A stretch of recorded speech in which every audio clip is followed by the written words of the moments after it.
You're trailing, I'm losing your mind and I'm losing your head.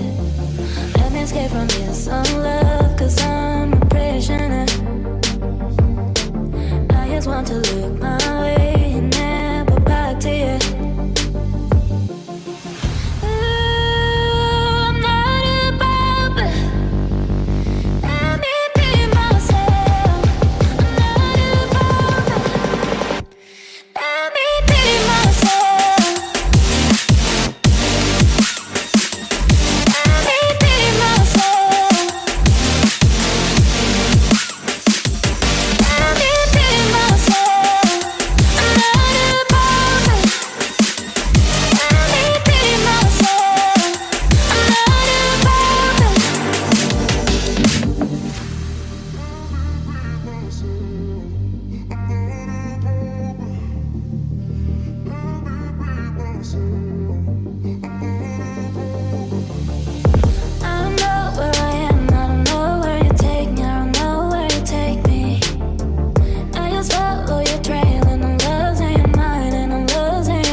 I don't know what happened there, but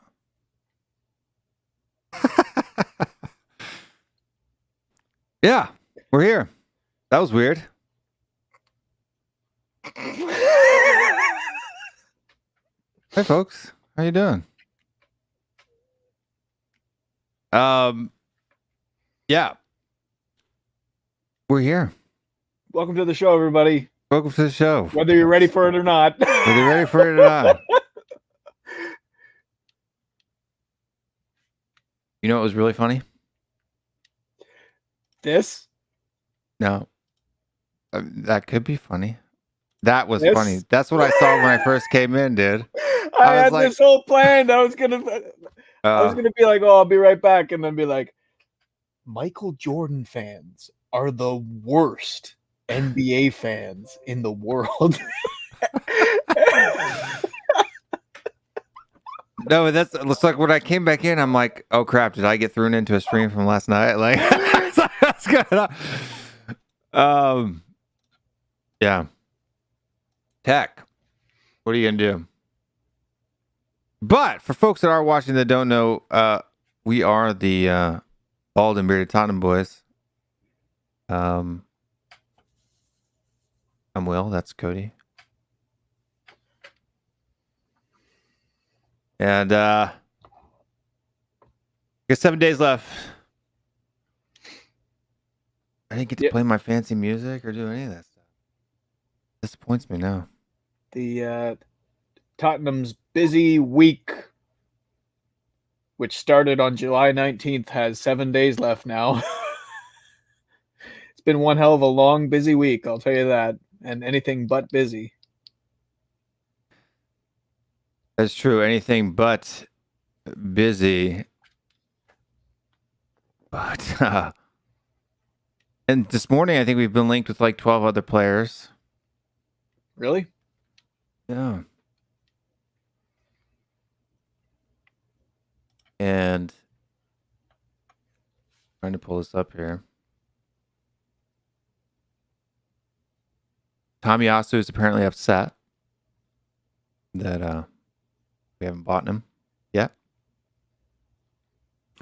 He wasn't in the Bologna squad on the weekend, eh? I don't know if he's still carrying an ankle injury from the Olympics.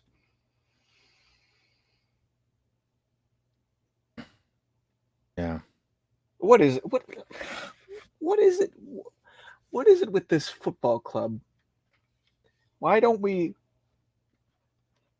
spend money intelligently? Why don't we ever bring in like Premier League proven talent that can start in our squad, like be an instant impact? Why does it always have to be like, if it's a really good player, they're coming from another league, and we don't know if they're going to be able to adapt, or they're kids.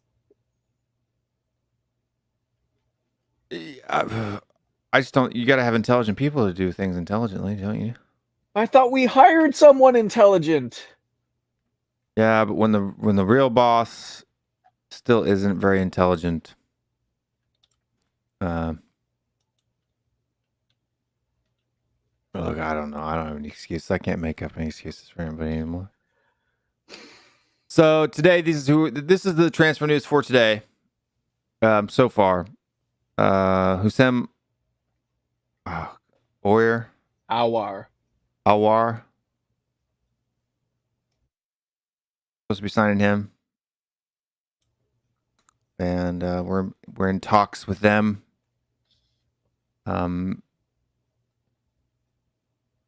Sampdoria are concerned that Tottenham Hotspur are going to sign Mikel Damsgaard in the final week of the transfer window. Calgary to sign. Apparently, we're going to sign. We're working on an agreement to sign Nandez. Takehiro Tomiyasu is crying in his room because Bologna has not let him go. Apparently, we've made an €8 million bid for Domingo Duarte.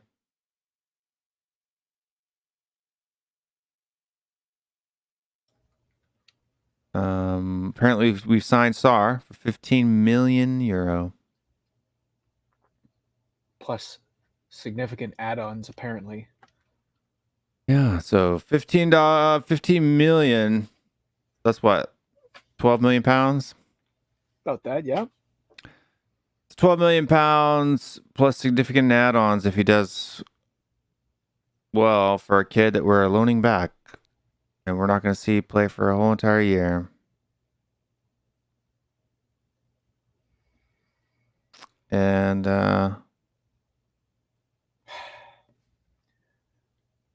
looks like we're also pushing to sign Casey. So we're signing 12 people this week, apparently. Yeah. I'll be so glad when September comes, man. I am just like, I have a highly addictive personality. Like addiction runs in my bloodline, so like I have to be careful with things like drugs and alcohol and things like that. But I'm very much like a light switch. Either I'm like on and I'm like completely obsessed with something, or I'm off and I don't give two shits about it. So like,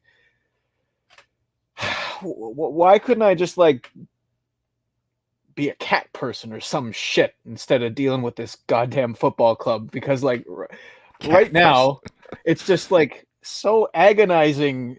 There's and the thing is too, it's like we have 6 points in the bag already, and yet all of the signs of mistakes of the past are just looming in the back, waiting to like jump us and steal our happiness. This has been a particularly painful 3 or 4 months to be a Tottenham Hotspur fan. Really, like going back to right before the North London derby away to Arsenal. Ever since then, it's just been like one slow, steady fall down a mountainside, and you're just clipping rock after rock on your way down. And I don't know where the bottom is, but it's not healthy. Off has a question. What do you guys think about the Inter signing Correa and Bellotti? Surely Committee Martinez is still available. He hasn't signed the contract yet. We've been trying to loan to buy other players. I don't know what the last part means. Yeah, no, look, I don't think we're spending that much. I think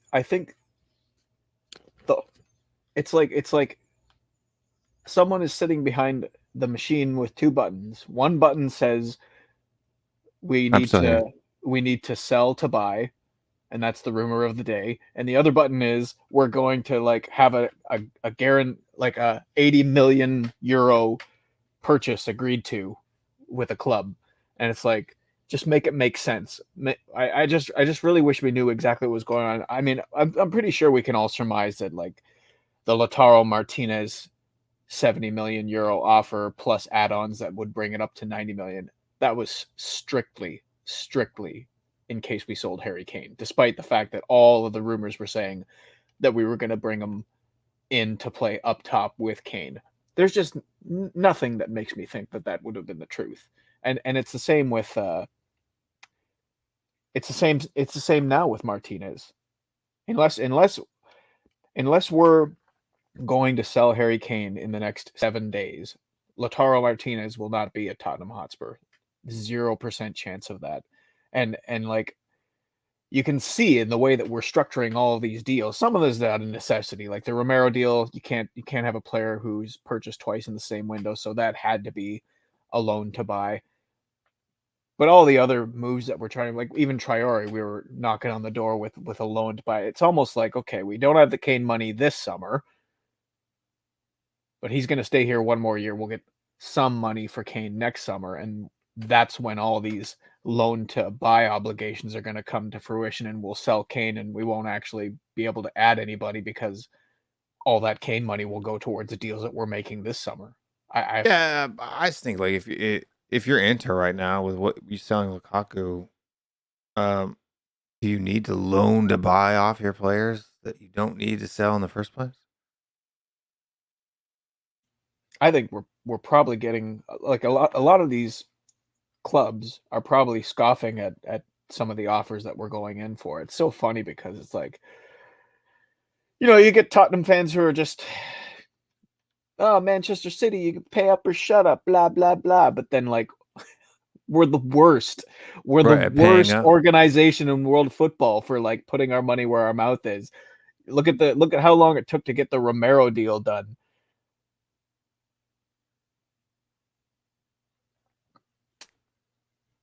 Yeah, it's like, come on now. You know what I mean? We've had how long to do this? And we've been, I'm sorry, I'm just so... We're not a serious club. We're not a serious club for this year. That's how I would characterize this summer transfer window. I'm so bored. We have not behaved like a serious club. Right?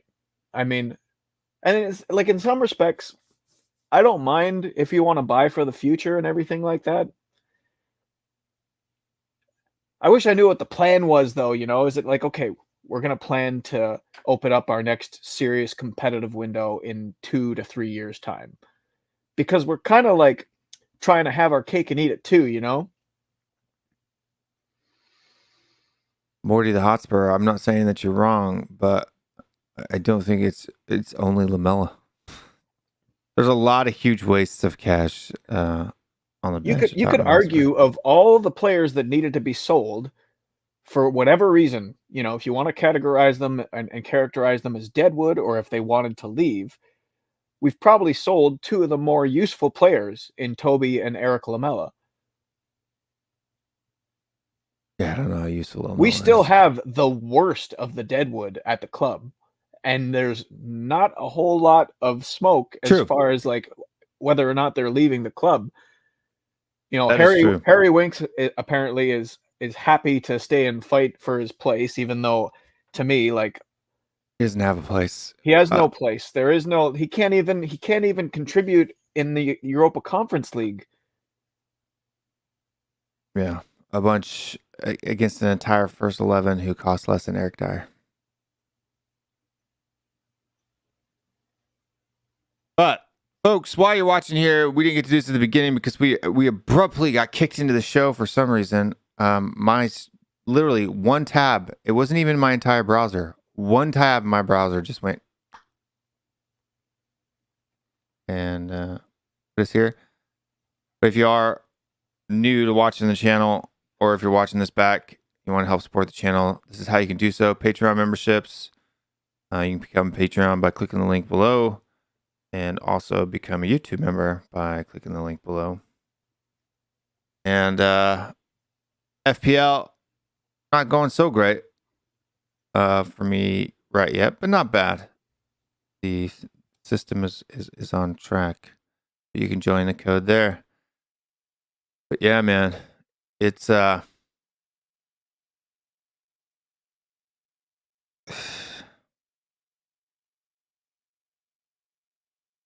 hey, at least Michael Jordan fans are the worst fans in the entire world. Could be worse. What do you think about Ronaldo to Man City?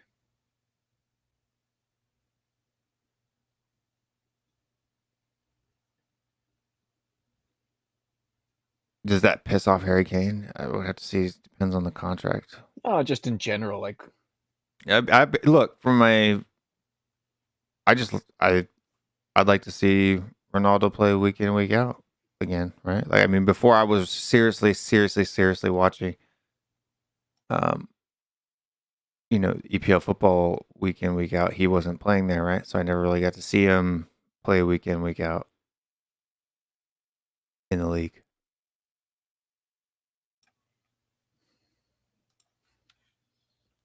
Apparently, Man United are in for Harry Kane too. Right? Yeah, Sky Sports, man. Sky Sports and Gary Neville. And it looks like Matt Doherty, Eric Dyer, and Harry Kane went golfing with some reporters today, some pundits today. So maybe all three of them are leaving the club, right? The last time Harry Kane went golfing with some pundits. Yeah. You know, the Gary Neville video came out. I'm okay with the other two. But he was sitting by himself on the bus. This is never going to end, is it? It's like the only way it ends is if Kane leaves. And even if Kane leaves, then there'll still be things going on, but like this is just it's never going to end. Goodbye, round of golf. It could be hello, round of golf, for all we know. Welcome home. Did you see the photo of Hugo getting his 300th appearance signed shirt by everybody in the squad and framed and everything? Didn't see that. Do you believe the stories that were making the rounds later last week that Kane and Hugo got into not a punch up but a spat? Yeah, Hugo's pretty fiery. Because there was a fair few players in between him and Hugo in the photo. I'm just saying, they weren't exactly like shoulder to shoulder, arm around one another, reminiscing. Well, good about for Hugo. all the That's good true. times. Good for Hugo. If Hugo's, screaming at him, telling him he's being a Dickhead. Yeah. Being a git. Good for Hugo. Let me ask you something. Hugo. Yeah. Ask away. Okay, so we've got Conference League Thursday, Watford Sunday. When would you start Harry Kane? Would you start him in Portugal, or would you start him at home against Watford, or would you start him against both, or would you start him against neither?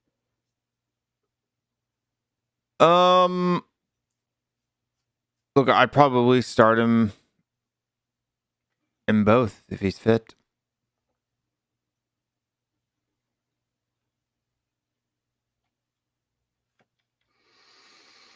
He needs to make up for lost time. I don't see sitting people out as being. Look, when you're making £200,000 a week, being sat out, it's not a punishment, right? It's like you just gave me £200,000 for free. So you would start him. Right, you would start him against Pacos de PDF, Ferreira yeah, as like punishment. yeah, Yeah, make him play. All right. I mean, think about it. In what other job does your boss come and you say, you know what, Will? You haven't been doing a good job. Just go home. I'm still going to pay you, but go home. You don't have to work this week. You can come back next week, and then we'll see if I'll let you work the week after. I've done that as a manager. Not like go home for the week, I'm going to pay you, but I've had employees show up before that were not fit for work, and under Canadian labor laws, if someone shows up for work, you have to pay them a minimum amount of 3 hours, regardless if they work it or not. So like basically like someone came in and they were hungover from partying the night before, and they weren't it was a service industry that I was working in, so I sent them home and did the job myself. So a little bit different, but yeah, but I mean, I'm talking like sending you home for the, because I would all the probably training is for the match, right? I would probably start Kane against Watford, just because you got to give Sonny a rest. Yeah, I'd give Sonny a rest. So then who plays up top against PDF? We're just going to go out of the Conference League in the first match? That's kind of... Look, the way I see it, if we can't survive the very first stages of this competition without the likes of Kane, Son, Højbjerg, Lucas, Reguilon... Of course we can't. If we can't, then we can't make a decent run in this competition. Then we can't. We just don't. If we don't have the depth to rest the spine of the team midweek in the very opening stages of the competition, I'm sorry, like we'll just end up, it'll be a repeat of last year where it's like, okay, yeah, maybe we get into like the quarters or the semis of various competitions, but by the end of the season, our key players are racking up 53, 54, 55 games under their belts, plus internationals for those who play for their country, on the back of a Euros, with the World Cup upcoming. I'm not going to say we should pack it in, but like, I'm sorry, if our squad depth is that bad, there's no chance. We can't win the competition anyway, in my mind. Yeah. And if we have to pick and choose a priority, I would rather focus on the league than focus on the Conference League. Even though, yeah, like I get it. Like there's significant UEFA coefficient points up for grabs. It's a trophy. It's a winnable trophy. I'm not saying we should disrespect the competition. I'm just saying like it's a recipe for disaster if we have to play our best players this early, you know. I would start the same 11. You're going with Phil, huh? Well, the thing is, like, if we're gonna believe the hype about home crowd being a difference maker, then there's that. The same 11 will have learned a lot about playing with one another and the mistakes that were made last week. So yeah. No, you can't. There's because no the people who started from the first team, the youngsters, with the exception of the youngsters, the people that started with the first team last time are all delusional piles of human waste. Okay, so like Harry Winks, Ben Davies, Matt Doherty, Giovanni Lo Celso, even Dane Scarlett. Those players have to play in this competition. They have to play in this competition if we're going to make a run. There's no way around that.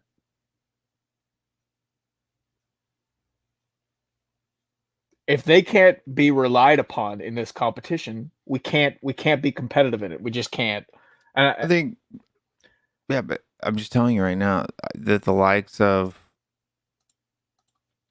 Cameron Carter-Vickers,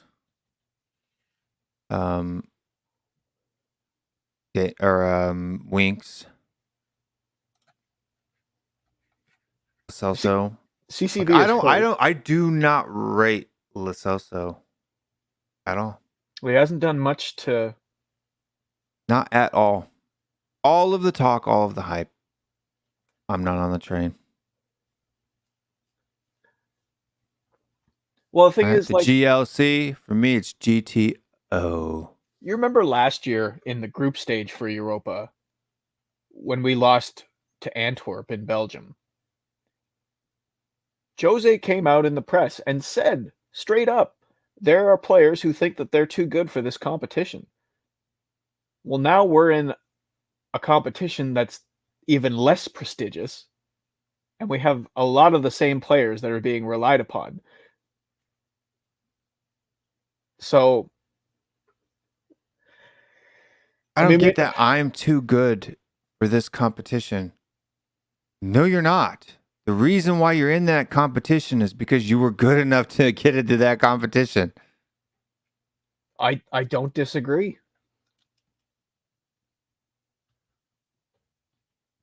But if those players can't be trusted, we're screwed in this competition.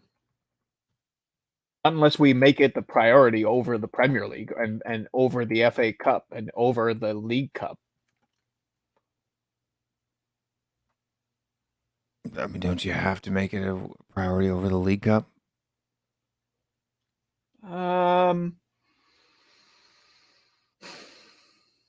Look, I'm sorry. I'm not enthralled with the energy drink cup, man. I'm not.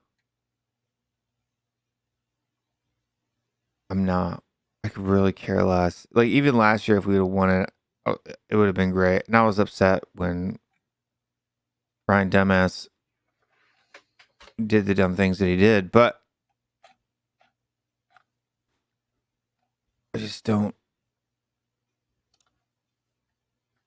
It doesn't entertain me.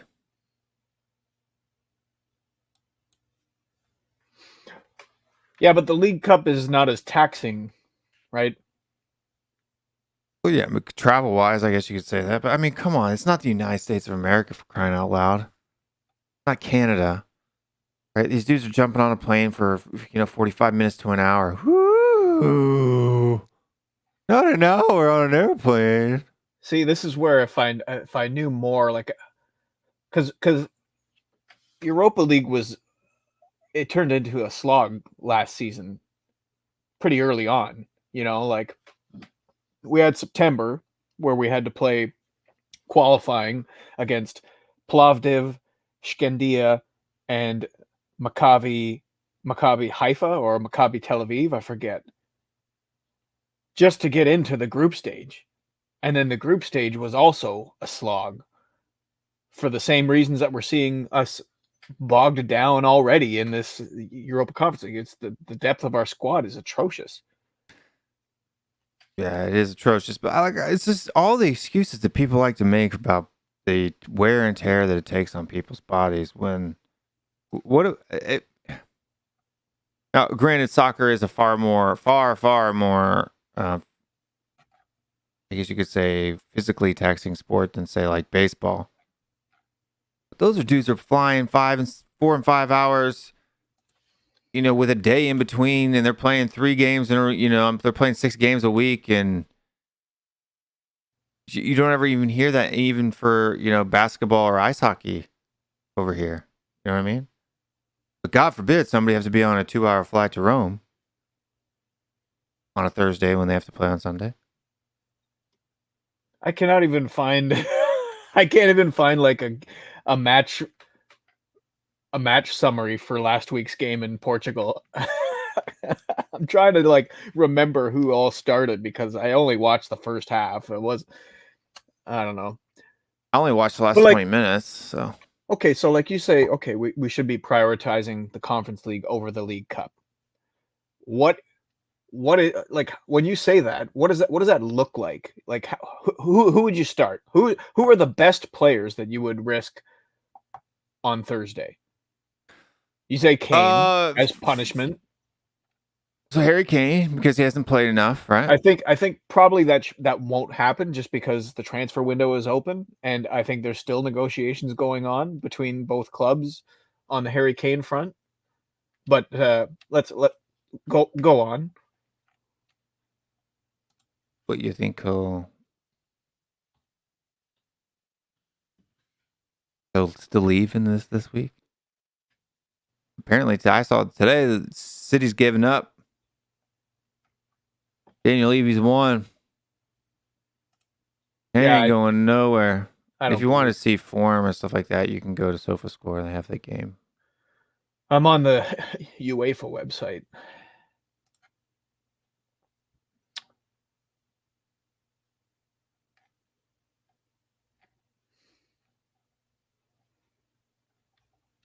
But like you wouldn't play Heung-min Son on Thursday. No, not with it if he's got a bit of a hamstring. Although maybe with Son you might. I mean, he didn't play then either, and he still had a little bit of an injury coming into the game. So did you do it in training or was it hangover from the week before at City or what? Okay, so last week we played Galini, who I would start, Davies, who I would start. I'll just say the names, and anyone that I disagree with, I'll say something. So Galini, Davies, John, Romero. Romero I might not start because I think he's beat up. Harry Kane posted a photo today saying, did you see Harry Kane's post on Twitter? No. Okay, so it was just 2 photos of him in training. And yeah, I saw those. The caption was, working, with a strong arm emoji. But one of the photos was with Christian Romero. And when you zoom in on Romero's left knee, it's got all kinds of like athletic tape on it. So I don't think he's healthy enough. Whatever he picked up in the Copa America, he had to leave the game. He played the full 90 minutes last week, but he did look like he was laboring at times from what I've heard, because again, I didn't watch. So I don't know if I would even start Romero. Carter Vickers is hurt. So that means we need 2 center backs out of Dyer, Sanchez, Rodon, and Tanganga to play. Matt Doherty, I would play. Sessegnon, Lo Celso, Winks, Brian Heel, Dane Scarlett. I would play all of them. And if we get knocked out, we get knocked out. No, you got to win the competition. You got to win this. You got to have some self-pride and win this puppy. There's no path to doing that if we have to rely on our best players, in my opinion. Sure there is. Are we going to get look, out of watching the league right now, our chances, and I'm not saying it's impossible, but our chances of getting top 4 are pretty freaking slim. Pretty slim. So if you were looking to move up the ladder in European competitions, winning this guarantees us a Europa League spot. So why are we, why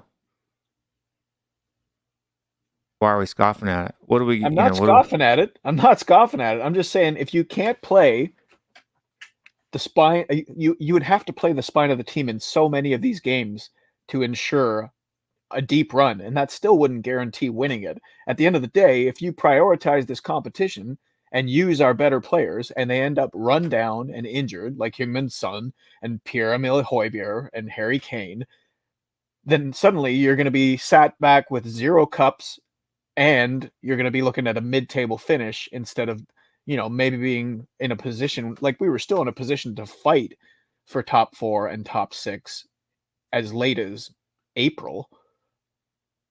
Yeah. Like there's no match in the Premier League where you can afford to play a lineup like you saw last week. You'd basically be throwing that game. So yeah, it's a difficult. No, you just got to do a hybrid, though. Is what I'm saying, man. You got to start putting out, like, throw Dele Alli in there. Yeah. Okay. Right? So I don't disagree with that, but we did try and do that last year, right? And who are the subs? Jack Clark. Like we got knocked out in the round of 16 in Europa last year. No, so the starters were Meskin Pescatosi. No, he went in for Kevin Carter Vickers. Yeah. And then Jack Clark went in for Niall John and Daniel Lloyd Bennett. Like, even the younger guys aren't guys that I saw in preseason. This is my point. Like even the young bucks are names that I didn't see once in preseason. Well, we saw Niall John quite a bit in preseason. We saw him on the bench. No, he played. He played in preseason matches.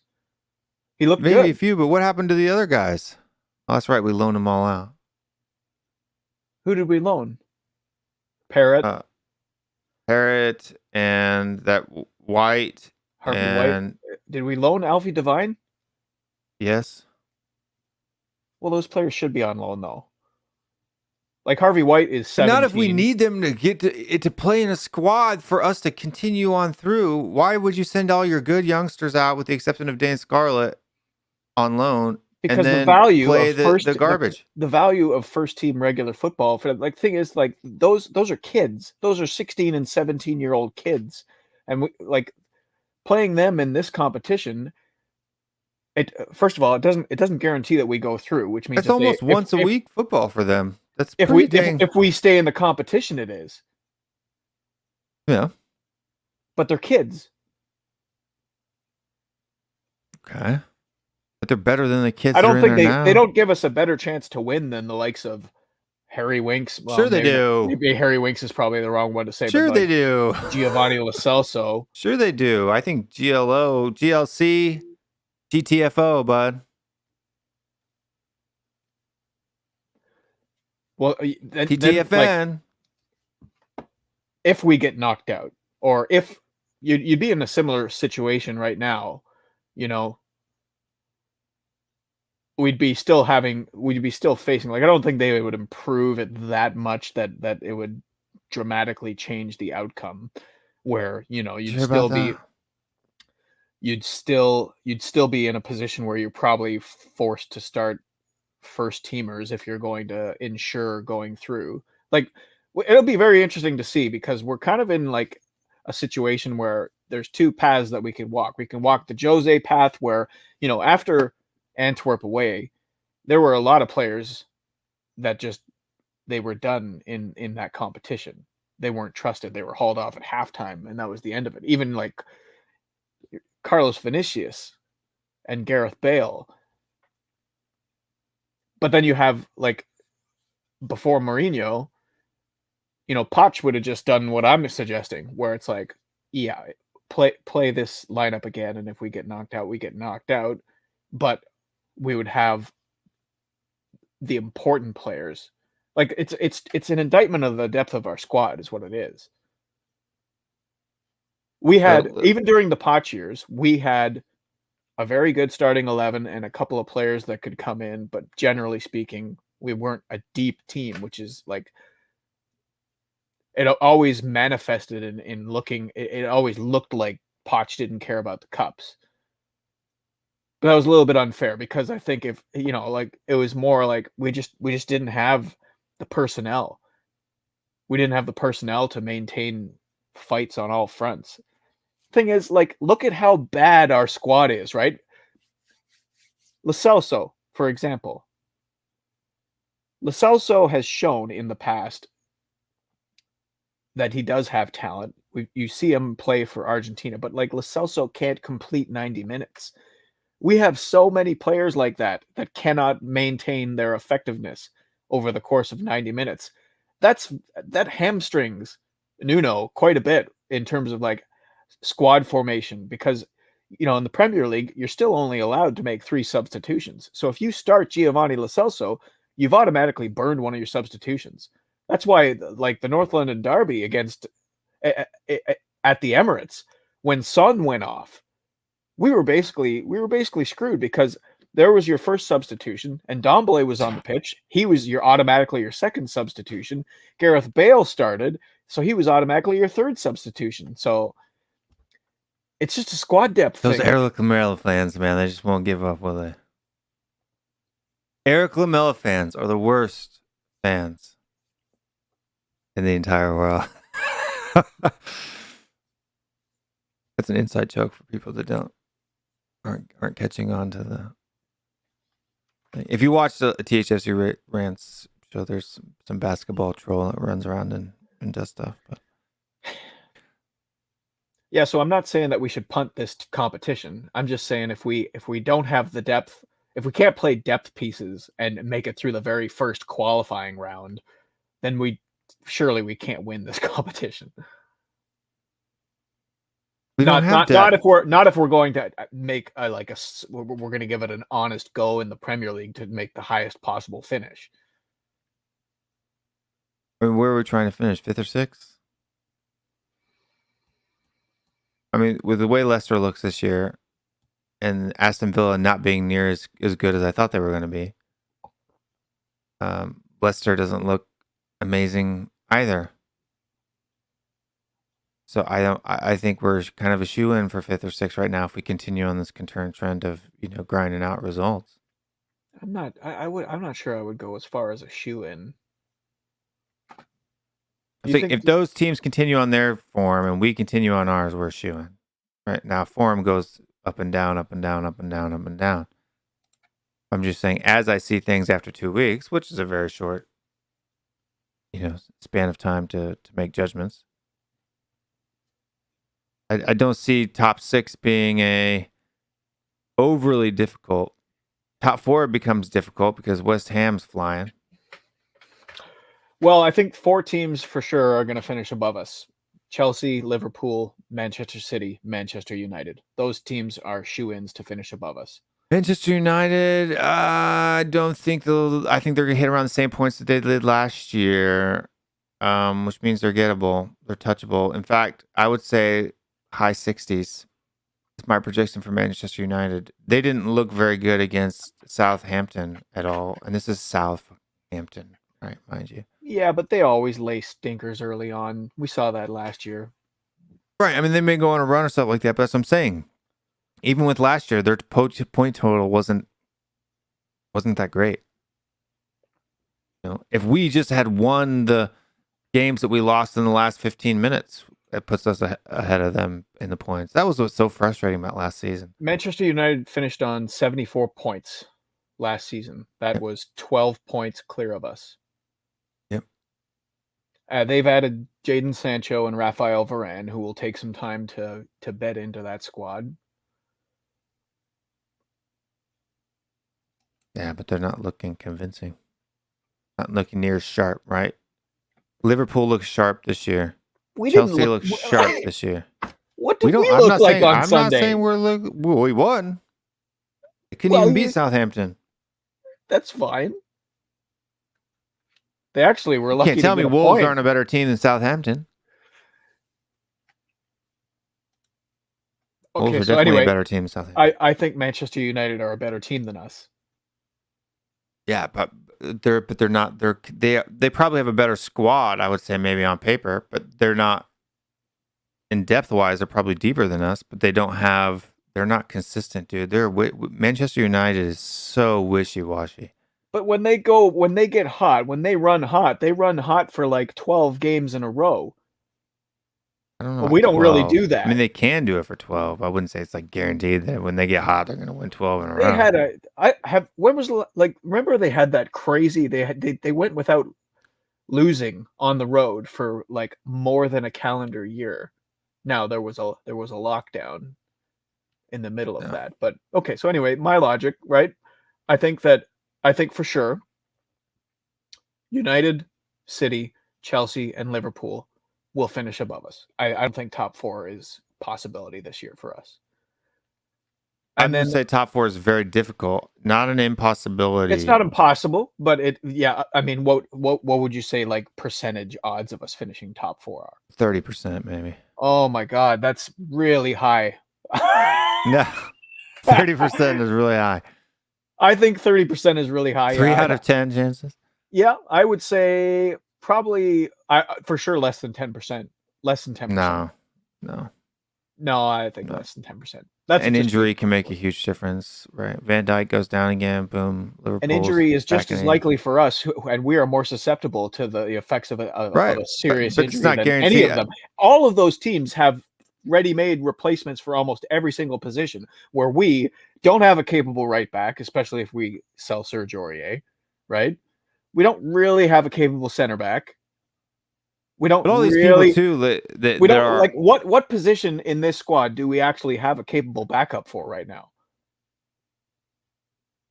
None. Capable backup? Yeah, like if you're playing 3 at the back, we have capable right wing back. When I say capable, let's say, okay, is there one player that isn't in our starting 11 that would make any of those 4 teams squad? That isn't in our starting 11? Yeah. That would make those 4 teams squad? Do any of our bench players make the bench for any of those 4 teams? Yeah, I think Giovanni Lo Celso makes the bench for those 4 teams. You just said Lo Celso is shit. Yeah, he is. Aurier. We're talking about bench. Should we go over the shit players that Man United's got sitting on their bench? Liverpool has even more. Okay. But those 4 teams do have much more capable second options than we do. We can agree on that, right? So, like, if you're going to use like the possibility of an injury, I think like, it depends. Now you're like, just City's now the you're only just relying team. on luck, right? Like, City and Chelsea are the only 2 teams that I see that have actual depth. Right? Liverpool doesn't have depth. Right? Had anybody ever heard of Timiskas before he was filling in for Robertson? Okay, but all things being equal, if Liverpool don't have depth, and when we don't have depth, and Liverpool's starting 11 is better than our starting 11, where is the math where they might be gettable for us, like in terms of like being able to project the likelihood of finishing above them in the table? Because they're not consistent. We're not consistent. I think Manchester United, you know who their biggest flaw is? The freaking manager. Ole Gunnar Solskjaer, yes. But even with Ole, they finished second last year, and they've improved the squad. Yeah, second, and really, look, I put asterisks next to both those years. Liverpool's title-winning run. Not that I'm saying Liverpool wouldn't have run the league, and then last year's City's run. But that situation was too unusual. Yeah, but you still haven't really done a good job of justifying why you think that we have a 30% chance of finishing in the top 4.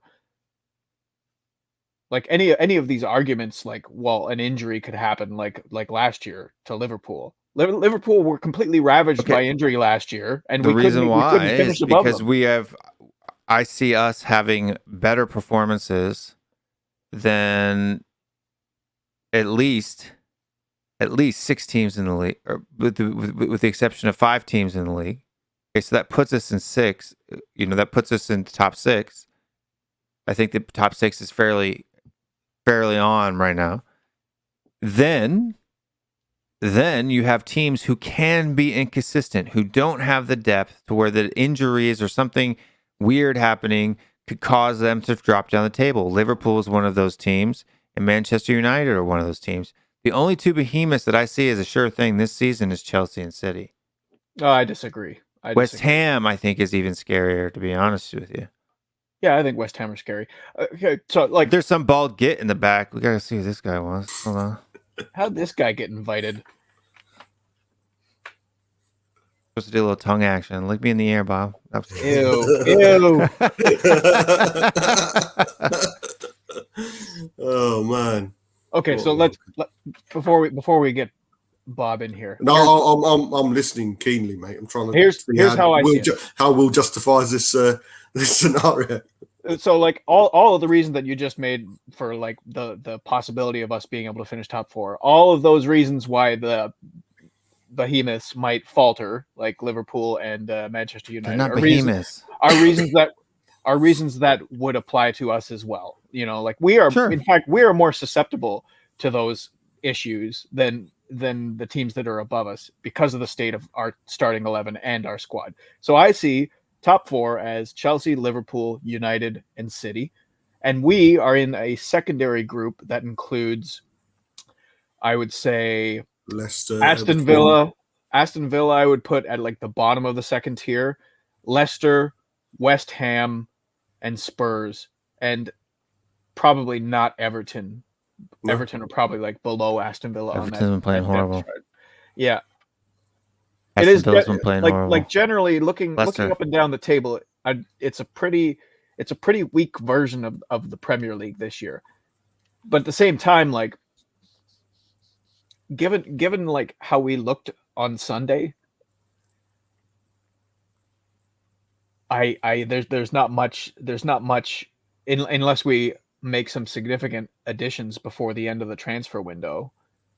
Like, of course, I think we can nick draws. I think we can nick draws at United and Liverpool. I will say that we are like I do have hope that Nuno will bring consistency, especially in the bigger games.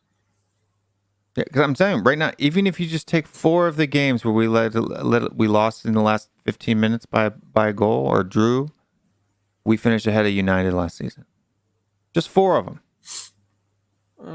No, because like, well, it depends how you're looking at it. Like if you're talking about like dropping points from leading positions. Yeah. Those it's only 2 points per game that we lost. In the loss, it's 3. No, and in drew, it's 2. If we were in a position to win and we were leading by 1 we finished goal, 12 points behind. 4 games is. But the difference between a draw and a win is 2 points. Right. So it would have to be 6. But there are games we've lost as well. Yeah. I'm Yeah, not saying. There weren't games like we capitulated against West Ham, but it still resulted in a draw. There weren't too many games last season where we were like, yeah, there was like up 6. 1-0 with 10 minutes to go, and we ended up losing. There were a few though, Code. I mean, that was down to. There were games where we were winning and we ended up drawing. Yeah. There were, but like in terms of like the last 15 minutes or so, Yeah. right? Yeah. Yeah. No, I think Newcastle. the squad fitness is definitely an opportunity for us to improve. But I feel like the state of our squad is fragile. And this comes back to like why I would start the same 11 in the Europa Conference League, because if we're exposing key players in the Europa Conference League, we're only increasing the likelihood that a key player gets hurt, further exposing our weakness and fragility in that sense.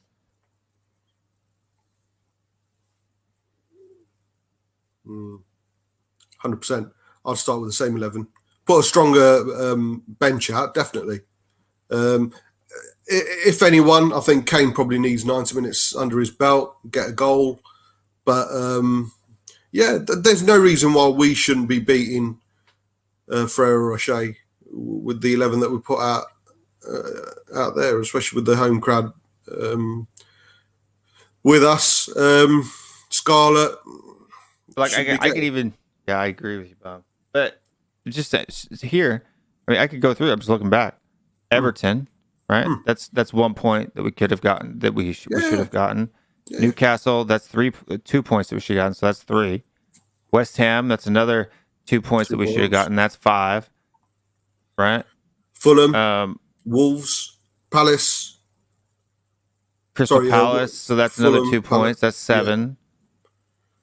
That Liverpool match should have been 1 point, not losing all 3. Right? There's no way we should have left Firmino's header in. Wolves was he scored with, or was it who scored? No, it was Fulham, was it? It was like a 2'6" player who jumped up. We easily could have finished ahead of United last season. But that was down to Jose's negative tactics, and you know, people say I've got an agenda against Jose. No, I had an agenda against shit football last season. So, you know. It's all ifs and buts, isn't it? We could go back every season and say if we hadn't dropped points there and there against in the Leicester season. But I think there's reasonable for those, especially the first half of the season. I think there's reasonable things to say that game could have gone either way, right? Because it was a individual error that happened late in the match that cost us the points. Right? If it was like something where, you know, because you can battle, 2 teams can battle the whole time, and then one team score at the end and push you through. I mean, that happens all the time. But when we were dominating the game, like the second half of the season, we weren't dominating teams very much. But the first half of the season, we were dominating teams. And we're like West Ham, for example. We dominated them until the last 15 minutes of the match. It was goal, right? I mean, that everybody was shocked. Nobody saw that coming. Right? There was nobody who was sitting there at the 80th minute thinking, you know what, we could lose this, or we could end up drawing this 3-3. There's nobody at home sitting there and thinking that. Yeah. I mean, for me, it's the Newcastle and West Ham games that really stick in my throat. That's 4 points. That wouldn't have made a difference, or would it? I'm not sure, but. And there's many games, like I say, you know, against Fulham, we sat back and we conceded. Palace, we sat back and conceded. It was down to, like I say, the mindset of the players. That's why I totally disagree with everyone's calling the Wolves game a similar, a Jose-esque kind of performance. Nuno's first priority must have been getting the players fit. You know, there's no point of putting an identity or a way of playing on the team if they're only going to last for 70, 60, especially with Nuno's game, who's full of high press. And we can see evidence of that. We look a fitter team. You know, Bergwijn with that skill, wow, late on in the game. And we should have scored. If we'd won that game 3 or 4-0, there would have been any qualms against Wolves. As much as they were tippy-tapping it around outside our box, despite all the 784 crosses that they put into the box, we look comfortable. I've never, two Premier League games in a row, I was confident we weren't going to score. Dyer and Sanchez, Dyer messed up once, and it was the only chance that they really had. But there weren't any other chances that we sit there and say, oh, they should have scored there. No, there wasn't one single chance by Wolves where you thought, no, they should have done better, because they were all rubbish. There were half-hearted chances, whereas we should have scored. Harry Kane should have scored. Sonny 1-on-1 should have scored. Bergwijn could have scored, but a rebound should have scored. Dyer's header should have been a bit better off the corner. So, like I say, I just think personally, I felt a lot more comfortable against City coming down. You're right, mate. You're right. You're right. And the thing is, like, there were a lot of shots that missed by like a foot or two over the bar. Like Raul Jimenez looked just a little bit rusty. If that's mid-season Raul Jimenez, that's a different story in that game, I think, for sure. I think you're not really giving Wolves enough credit for the way that they played, because they were dominant. I'm not saying we were faultless. Of course not. No, we played bend but don't break. We played bend but don't break defense. Wolves are going to beat big teams at home, mate. You know, when you look at the whole situation, you put all the scenarios in place. Wolves' first game at home, a very good Premier League established team at home after 18 months. They're first under a new manager. We're going there with a manager who's only been in charge, 56, 57 days. Our best, arguably, probably our 2 best players out with Harry Kane and Ndombele. A new way of playing. Like I say, it was when you consider everything, I thought we played really, really well. And you're right. people are saying, "Oh, we're negative and we always play on the counter attack." I'm sorry, didn't anyone watch the second half against Man City? We had City on the back foot. Even after we scored, we had them. Like you say, Code, we looked more solid, more comfortable against Man City. That was purely down to the fact we attacked whenever we had a chance. Sonny, Bergwijn, and Lucas were running full pelt, and it was us. Against City, we looked like the team who were going to make it 2-0 rather than getting the equaliser. So I think it's been good, and I think Wolves. You expect that. You're going to expect that. There's not going to be many away wins this season. Certainly early on, when the home teams are playing in front of their own crowd after 18 months, you're not going to see many. We haven't seen that many away wins. Your Arsenal, yeah, fair enough, but who's not? Everyone's going to beat Arsenal. So I would say, okay, so if we play that way against teams like Brighton, I think we'll get dominated. I don't think we will, though, mate. That's the thing. I think we will. I think we will. I think we'll improve. I think, and I'm judging that by our first game. I'm judging that by our home game. In this scenario, in this hypothetical situation that I'm presenting to you, we are playing the same way. That's what I'm saying is if we play the same way, if we play that kind of, because we were probably like 10 to 15 yards deeper than I would like to see, right? I agree. Now, the return of fans definitely has had an effect on the Premier League in the first 2 weeks of the season, and I expect that to kind of level out a little bit because it's like fan effect on steroids right now. So that will level out a little bit, and it was to our benefit against Manchester City and to our detriment. We still got the 3 points. So yeah, I mean, I'm happy winning. I will take 38 1-0 wins if we can do it. Absolutely, but I'm saying that there are teams out there with more attacking talent, like even the likes of like Aston Villa or Leeds United. Those are teams that will punish us if we play that way. Agree, and that's why I think we'll improve. That's why I'll take that particular game in horse.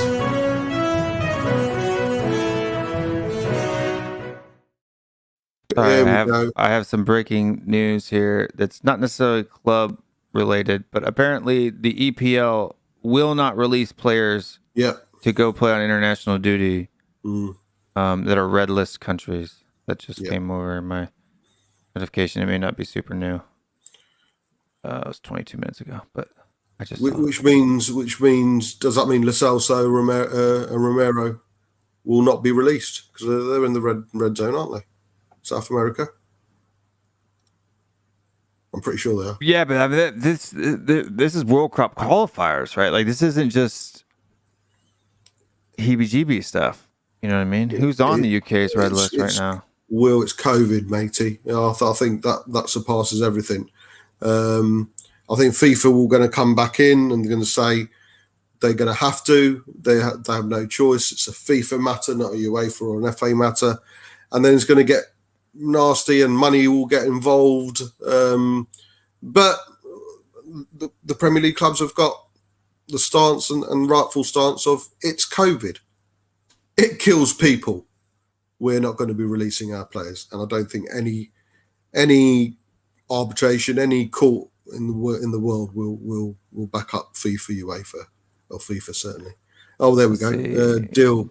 Brazil. FIFA have already responded saying that. Well, there you go. Yeah, we kind of expected. They don't hang about FIFA when it affects them financially. Anything like that is very rare. FIFA wait a day or so. It's normally an instant response and a stance of they must do as they're told. It's not going to happen, mate. It's not going to happen. Once the Premier League have made that stance, I think it's going to become a European stance, and then it'll become a UEFA stance. And last thing FIFA. Not if they threaten to ban England. Yeah, no, it's not going to happen. It's not going to happen. We got Brazil in that list. Yeah. What are some other? Argentina, Chile, Cuba, most of Africa, Ecuador, Egypt. Yeah. French Guinea, Georgia, Guyana, Haiti, Indonesia, Kenya. They don't have an argument. Mexico. Can you imagine? Yeah, Mexico, Uruguay.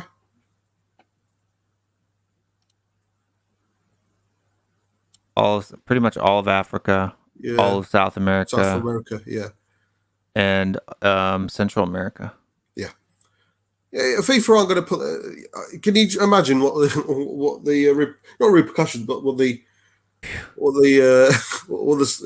stance is going to be there? FIFA, no, you must send them. Forget COVID. You must send them.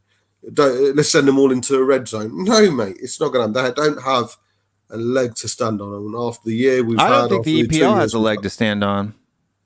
You don't? No. Why not? How can they ban a player from playing in an international competition? They've got duty of care.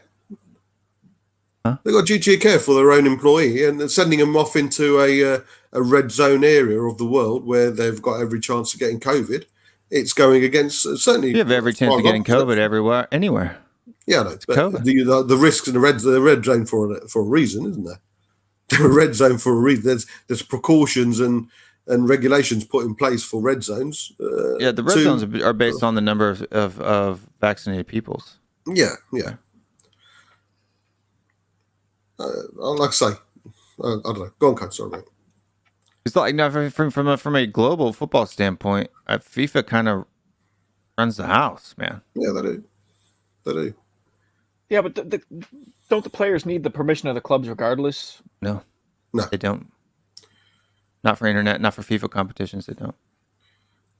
FIFA for World Cup qualifications, if they're called up, they go. They can have an injury, or they can report. They can go to FIFA and say, "Yeah, he's not going to make it. He needs a bit more time recovery." Then FIFA will say, "Yeah, fair enough." But the player can turn it down. The club can't. The player can turn it down.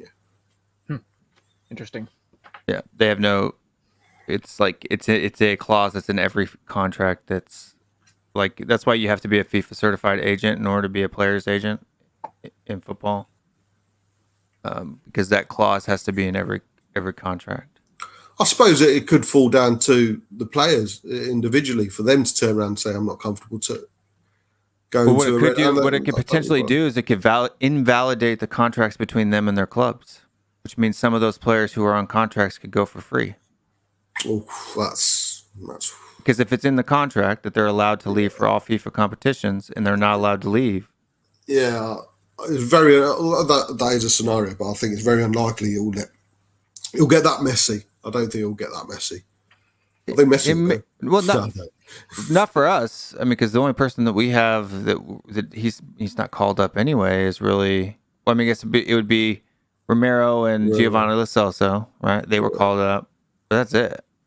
Yeah. No, Ben Davies and Joe Roden and I think Matt Doherty were also called up, were they not? Yeah, but I mean, they're not in a red zone, so it doesn't matter. They're Europe. It's only the South. I think majority of South America, majority Africa, and some of Central America are classed as red zones. I think it's at nearly every country in South America. Pretty much. Paraguay there, Uruguay there, Mexico, Argentina, Brazil, Costa Rica, yeah, Cuba. I think is in Cuba. So yeah. Like the United States and Canada are not on that list. I think the United States maybe yellow or something like that. Yeah. I don't even know. Yeah, Sanchez, of course. Someone's mentioned Sanchez, Colombia. Yeah, Colombia, Sanchez. Yeah. But we don't really. Oh, was he called up? He was. Oh yeah, he's one of the best performing defenders, and he was one of the defenders of the tournament at the Copa. So Copa. Countries. So. I guess there are some amber listed countries in Africa, like Algeria, and I guess maybe that's not really Africa. But. I thought it will all get settled with a murmur, I suppose. Well, it'll either be right, fair enough, they can go. Or there'll be a case, right, fair enough, you don't have to go if you don't want to. South Korea, United States. Yeah. So South Korea and the United States are both amber countries. Yeah. Which means, what does amber mean? Nearly. No, but like, I mean, like, what is that? There's different, like if you go to an amber country, you have this. You have that amber list rules. Got to take a test. Have you guys managed to located from? if you guys manage to establish what kind of route we're going with regards to our recruitment, because I'm fucking confused at the moment. The SAR deal seems to have been done. We're loaning him back 2022. My concern isn't, or my qualms isn't about SAR. He could turn out to be a hell of a player. My concern is, why has the intentions and attention been on the likes of a SAR, on the likes of a Traore, where we quite clearly need a centre back and a right back? I don't understand why the insistence of getting our wingers when we do. So I just want to have you guys discussed it. Have you worked it out? Why are we buying for the future when immediately we are short in numbers in midfield as well as centre back and right back? Any idea? No. Nope. No idea, because like, and the fact that we're willing to go and splurge 40 million pounds on Adama Traore, while cash-strapped, bankrupt Inter Milan are bringing in the likes of Denzel Dumfries, and they're in for Andrea Bellotti today, according to Fabrizio 15 million, Romano. mate. 15 million, mate. That is. Why are these quality players just slipping through our fingers? Players that could probably walk into our team, players that address real, tangible needs that we have in our squad, right back and creative mid, and we're off getting yet another winger who's like, the price on Traore is what gets me. Like, I'm fine if you want to bring Traore in, that's fine. Yeah. But why for 40 million pounds? I don't understand. It's not even, and there's nothing against Sarr. I can see Sarr getting a lot of hate, and I'm not worried. He could, like I say, he seems to be in the next Gill, by the looks of it. But the concern is that the recruitment people, the people who are in the recruitment side of their focus is on getting wingers in. Well, it's not a case of, hi, can we have Traore, please? Yeah, right, no problem. See you later. Can we have Sarr, please? No, there's people are saying there's 7 days till the end. We've got to consider there's a Saturday, Sunday. Very rarely we get any transfers announced on a Saturday or Sunday. Then in the UK, we've got a bank holiday Monday. Nothing happens on a bank holiday Monday. Everywhere's shut on a bank holiday Monday, which leaves us Tuesday. We've got about 4 working days left. We have 4 working days left where we need to push some papers through, get some ink ready, get the pen sorted, get the contracts written out, agree fees with the other clubs. That's why I don't understand the insistence of concentrating on this. If we were going to sign him and bring him back after 2 years, why even waste time on that? Do it mid-season. It's not like it wouldn't be classed as a transfer, or probably would, but just get something written and then confirm it in the summer. There's ways of doing that. I don't understand the mindset of the club of concentrating on certain individuals where certain positions in the team need sorting out first. I cannot understand it. The 40 million is 40 million code, and I totally agree with you. But my issue isn't the 40 million, the SAR, the player, the player. It's the positions that we're concentrating on. I can't get it. I don't understand it. I do not understand. Unless they pull something out of the bag. The Sun were reporting we're going to get 5 players in before the deadline. That's not going to happen. That's the Sun. I'm not getting it. I'm just confused. it's laughable. Listen, and you're in the group chat. The thing is, like, I can understand the hindrances that we face being a team that's not in the Champions League, not in the Europa League. Yeah. But the thing is, if we can offer, like, the way that we're doing business is similar to what Arsenal are doing, if we're being honest with ourselves. And we slate Arsenal all the time for the way that they've been going this window, having to overpay for squad players that don't really improve them. We're not doing anything very much different. The only thing that we're doing a little bit different is we might be buying in the youth market more effectively, and that is speculation at best. So like, if we take the Traore money and put it towards wages to attract players who are Champions League quality that will not want to come here unless we're paying higher wages. That would be better, wouldn't it? Yeah. I don't know. I don't know. Yeah. It would, of course it would. 40 million pound in going into our wage budget to attract a certain player, of course. And Edwardson, big up, matey. I know what you're saying. What I don't get is those Tottenham fans that get butthurt and confused as why we rarely secure quality players anymore. Look at our history, mate. You know my feelings towards Levy and the board and etc. At this instance, it's not like we're not spending the money. It's my concern. My worry is where we're spending, which position we're spending the money in. Getting quality players. My joke at the moment is where have we signed Tommy Arce yet? We're not going to get Skriniar. We know that, but we should be buying. We should be at least filling the position where we need it, and I thought that was a reason why Don Paratici was brought in. Yeah, and to I identify think that's becoming clearer day by day that Paratici has very little influence in it. He might be able to present targets to the board and to Daniel Levy, but I don't really believe he's got the power to like make decisions, to write the checks. And the problem, like the biggest problem for me with bringing in players like Adama Traore. Okay, so he's a fine player. He's not great. He's not a great player. Like, what is our plan? Because if we bring in Adama Traore and we spend 40 million pounds on Adama Traore, if we somehow make the Champions League, does Adama Traore help us compete at that level? Not really. You know, he's not like he wouldn't be cracking the lineup of a Champions League squad on the right side. Not really. So if we're going to buy Traore, we're going to spend these resources. We're going to give him a 5-year contract. How is that building for the future? You know, like make up your mind. Like which way do you want to go? I would rather spend 40 million pounds on players like Papa Sarr and Brian Hill. I would rather just go full on that direction rather than try and half-ass it by bringing in players who aren't Champions League caliber players, but be paying like significant resources towards these players.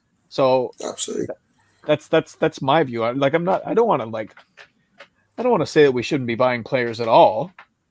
No, but I think a lot of people it will come to a point, Code, where we'll take anything. Unfortunately, we've again left it. I still believe we're still picking up the indecisive mess that was caused by the owners when it took us 70-odd days to bring a manager in. And since then, it's just been a domino effect of this needs to be put in place before this needs to be put in place. And it's just we've never caught up. We've just constantly been playing catch-up. And there's excuses. There's excuses left, right and centre. We couldn't get a manager in because of Olympics. We couldn't get this because of COVID. We couldn't get a director of football because of contract issues. We give the board and the recruitment people till the end of the window. No, give them till the end of the season. No, give them another 3 window. No, give them another 3 years, because quite clearly Sarr is a future signing that's going to win us the league in the future. I'm just very confused, and unfortunately we seem to be speaking the Arsenal fan language at the moment. That's the biggest concern. I think we discussed it in my show a couple of days ago. We need to be looking at Arsenal and learning from their mistakes. We need to be looking at them as a blueprint in a way, not to make those mistakes. But like you say, mate, we're sounding, as fans, we're sounding like them. I was watching AFTV earlier. Yes, I watch AFTV every time they lose. And, mate, you could have just put a Spurs shirt on the certain individual and it would have been saying the same thing. No ambition from the board. I think the only difference is they're giving Arteta a lot of stick, whereas I'm thinking from what it seems, we seem to be giving Nuno 100% commitment. And that's a little bit easier when you got 6 points in the bag and you're coming off an 18-month tenure of Jose Mourinho. You know, I suppose. And I think because we haven't necessarily like overtly fallen from grace as far as Arsenal have as well, that probably plays into it. But like, Yeah, I will find it very frustrating if we bring in Adama Traore for so many different reasons. You know, like we know the issues that he has with his end product. Yes, he's a fast runner. He does have the ability to like break defenses down a little bit, but like we saw, you know, 1,000 crosses coming into the box and not finding their way to anybody in a decent position. And the thing is too, it's like, oh well, maybe he could be coached on his final ball. Well, we have the coach that was we have the same coach. Like, there's nothing to me that says that suddenly Adama Traore is going to like be able to become like a backup striker or someone that contributes goals. Like 7 goals in 3+ seasons in the Premier League. I could score over 7 goals in the Premier League in 3 years. You know, like over 100 games. And, no, I couldn't. But Berg won 5 in 37 games. Yeah, you know, everyone's comparing. Everyone's comparing it. Everyone's comparing him to Bergwijn. I don't understand it. I do not understand it. But like Bergwijn, he's finally, because like since we brought Steven Bergwijn in, has he really got like a genuine run of 10 games straight in the like? Absolutely. And so like why when we can literally see the progress happening with Steven Bergwijn compared to last year. You can see 100%. It. Why would we go now and bring in another winger? But he's a left winger. We need a right winger though. Traore's a right winger. Traore played on. Well, Sonny's on the left. Bergwijn's been playing on the right. Yeah, Bergwijn on the right has been his best performances has come when he's played on the left hand side. You're on about a left-footed right winger, aren't you? Well, ideally. Yeah. Well, yeah. In an ideal world, that's what you want, and I don't know, mate. I mean, like, so for me, like, I'm not for Traore at all. The only thing that makes me curious to see, it's almost like I wish we could, test drive him and send him back. Test him by, because, like, in the FPL show tomorrow, I'll be talking about this a little bit more, but his XG this season is 1.44, and that's high. His dribbling successes have been brilliant, but I'm sorry, mate, when you got pace, beating your first man with a touch should be the least you expect, and that's classed as a dribble. I had to do my check. So if you've got a ball and you put it to one side and run for it, that's classed as a dribble. And if you haven't got that by being big up, Singh, well, wicked surname, by being one of the paciest, if not the paciest player in the Premier. You know what was telling for me, guys, with regards to Traore, and I remember thinking it at the time, and it's good. Spain in extra time against Italy, against an aged Italian defence in extra time, who are obviously going to be on their last legs. Spain needed a goal. They were 2-1 down, 1-0 down, I can't remember. And they didn't bring on probably one of the fastest, if not the fastest players in the Euros. They didn't bring Traore on. Yeah, but Spain didn't do a lot of things. Like Hill didn't start for the U23s in the Olympics once. You know what I mean? And he's supposed to be like this great. I can see why they don't. I can see why they didn't bring Traore in because they. But then there is the argument of why wouldn't you bring him on against a tiring Italian? It certainly had them on the back foot, but he wasn't brought on. They brought someone else on. I can't remember who it was, but they chose not to bring Traore on against extra time. Yeah, because he can't finish. But I'm not interested in him in necessarily for his finishing. I see because like when I say goal contributions, that means either a goal or an assist, right? So the only reason why for me that I'd like to test drive him is because his XG is 1.44. He's had 7 shots in the box with no goals, so it's obviously can't finish. But there were several times when he played crosses and or balls in that I think like against us, that if he had played that ball to Son or Harry Kane, that would have ended up in a goal. Or, right, like when he got to the touch line there and played that ball back into the center spot, Harry Kane or Heung-min Son buries that 8 out of 10 times. Even a mid-season Raul Jimenez, I think, would have finished at least one of the. He would. Yeah. He had a purple season, didn't he? When he got 9 assists and I think 3 or 4 goals, and that was Jimenez. I think finished 7 of them. And Jimenez will do that. But are we bringing in a player who can only play with a certain? That's why all this Dele Alli losing Ericsson really affected Dele Alli. I'm sorry, piss off, mate. You play for yourself, not for people around you. People around you will add to your play and probably complement it, of course. But it doesn't mean just because one player isn't playing for the club, your standard should lower anyway. And so are we bringing Traore in because he'll be great for Kane? What happens if Kane gets injured? Is he just is that two players surplus to or 2 players who can't play because Kane's not playing? So what's the point in playing Traore? Because all his crosses are going to be useless because Kane isn't playing. So I don't know. I'm still not sure. Hey, listen, if he turns out great, I'll trust Nuno. If Nuno thinks he can bring him in and it'd be the benefit of Tottenham Hotspur Football Club, I'll be the first one reaching for the Kleenex if he turns out absolutely brilliant. We're all fickle, aren't we? If he turns out brilliant, I'll be the first one jumping from the rooftop saying, "Come on, Traore, Ballon d'Or on your way, mate." Of course. But we have to be objective with our opinions, and my opinion is shit. His shit. Yeah. But if he comes, I'll tell you exactly why people are fired up about Traore. It's because when he excites you when you watch him play, despite the fact that he can't score and that generally he's not great as a creator either. Ooh. It's the same reason why people railed against the possibility of bringing another defensive-minded manager in, right? It's the Tottenham way. It's the Tottenham DNA. Yeah. So the same people who are I would rather lose 4-3 than win 1-0. Yeah. So this is what they've got him on right now, compared with Lucas Moura. So Lucas Moura is the inner blue square, and I mean technically Traore is apparently a genius. He's 99. I don't think I've ever seen a 99 technically. Attacking and creative, he's they say he's better than Lucas Moura. So, I mean, is it an upgrade on any of the current wingers that we have now? Yes. Is he the player that I would want?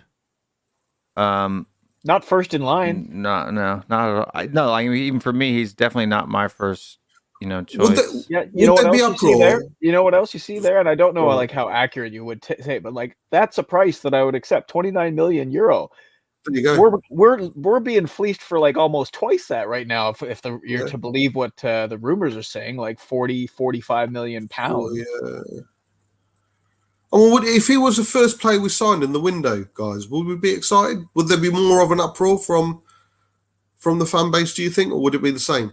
I just think it's because it's coming to the end. We will take anything. That's probably really harsh on Traore, and I don't mean it that way.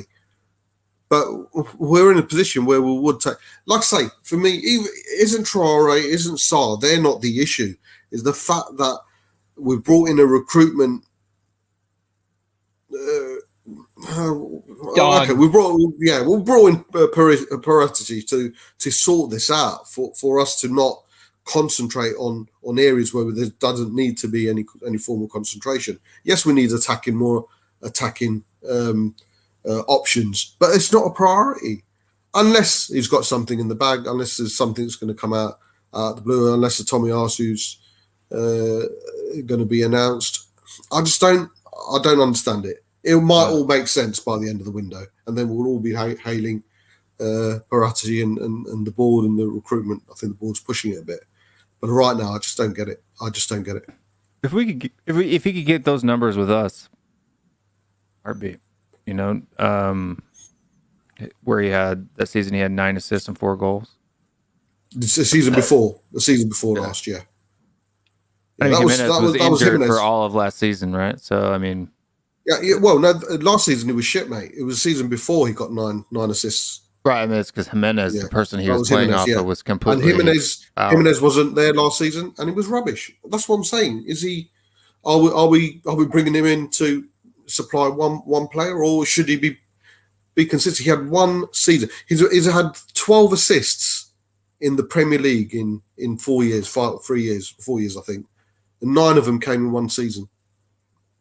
In the championship, he did really well. But Yeah, championship. I think 10 assists and 7 goals or something. So yeah, he done, and that alerted Wolves.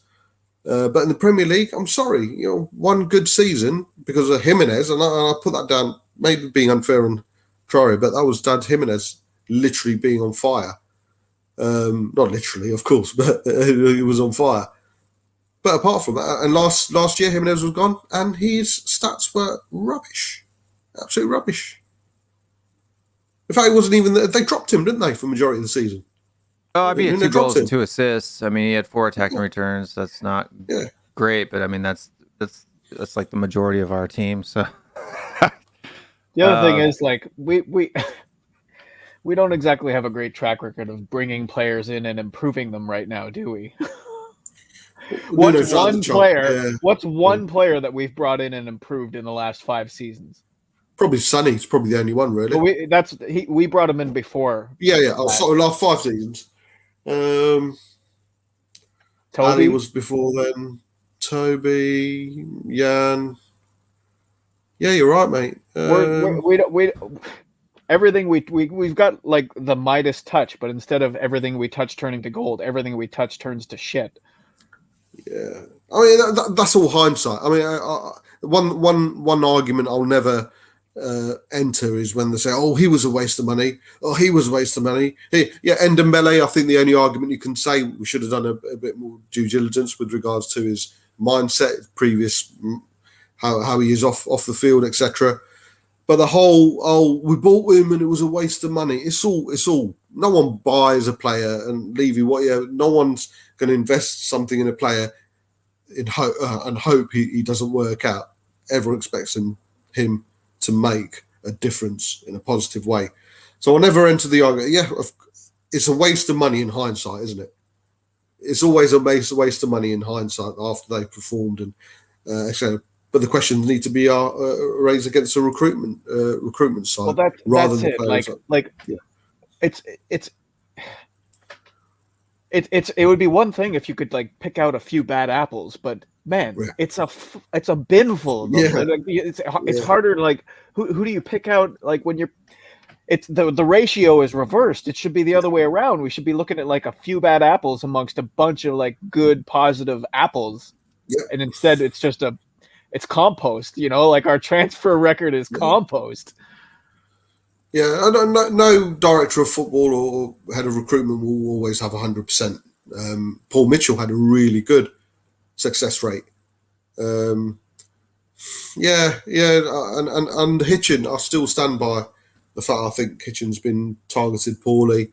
And it was Levy signing the checks. Hence the reason why I was a bit apprehensive and a bit surprised by the fans giving Paratici the Don title, knowing full well that it's the same man signing the checks. It's the same person signing the checks. He will not let Paratici be a Don. I'd take Traore on loan with an option. I would, mate. They've already said no to that. No, but they won't have that. Yeah, they won't have that. There you go, Milenkovic. Romero. You know how much I was excited about Romero and Romero Kleenex Bob. I think he's absolutely brilliant. I have seen a lot of him. I think I said to you guys I was talking about him last October. But there's no guarantee he's going to turn out. He's not going to. And regardless of what I think of Paratici, sorry, Romero. We don't know how he's going to turn out. Yeah, for sure we don't. But who's Troy's agent? I'm not sure. Is he whatchamacallit? Yeah. Not sure, man. Not sure. I don't know if he'd have a big agent. I just didn't know if he was tied to that guy that Nuno's tied to, and that. Oh, you mean, yeah. George, what's his name? George Mendes or whatever. Yeah, I don't think it is. Quite a few Portuguese players are Mendes, aren't they? So I was thinking that maybe then, whether if the agent pushes on Wolves because they're supposed to have ties, right? Like he's supposed to be have ties with the owner from Wolves that he could maybe force him to allow him to go on loan or something like that? He's represented by a company, it says here. Rodri Basta. So no. Rodri Bastia. I don't know who that is. No. He's but officially his agent is Promo Esports. So his representatives are a company. So no, it's not Riola or a Mendes or anything. But American Toff asked earlier, what weaknesses he addressed? Right wing. We don't have a right winger. I don't understand why people don't see that. We have no right winger. Lucas Moura is not a right winger. He's not. He's a midfielder. We don't have a right winger. We have none. I don't understand why people think that we can just go around playing football without having a right winger. Unless they really think Hill's going to come to the forefront this season. He's not a right winger either. He's a left winger. He's left-footed though, isn't he? Yeah, but he doesn't play right wing. He doesn't play inverted. I'm sorry, you play for Tottenham Hotspur Football Club. You're going to have to adapt, mate. Sonny wasn't. I suppose Sonny's a bad example. I don't know. You just have to adapt. I don't think if you can't adapt, you shouldn't be a Premier League player in my eyes. You should be able to adapt. You should be able to. But I mean, that's why Sevilla let him go, though. That's what scared me when Matt Hayes had that guy on who was a Sevilla fan, and he said, well, why if he's such great talent, why are they letting him go? Well, because he doesn't play inverted well, and he's kind of like an old school traditional left winger, boots to the chalk line or whatever, chalk on his boots, and he's not very flexible. And so to me, that was like, okay, he's worthless to us. That's why I had the opinion that I had. Did you not see? There were some times in the Olympics where he was coming in off the right hand side and looking pretty good. I was just going to say that. His shot came in from that right as well, didn't it? He came in from the right. The shot that everyone keeps talking about. Oh, there was a shot that hit the bar.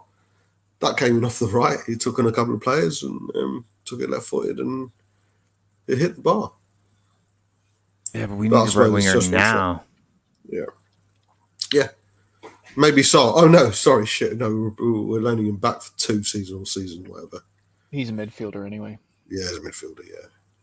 Okay, so if not Traore, who would you go for right now? Like, I don't even know who's available anymore. Everybody who's available is all gone. That's it. I would love to have Rafinha from Leeds, even if it cost us a little more than what we're willing to pay for Traore, because he's a player that can produce goals.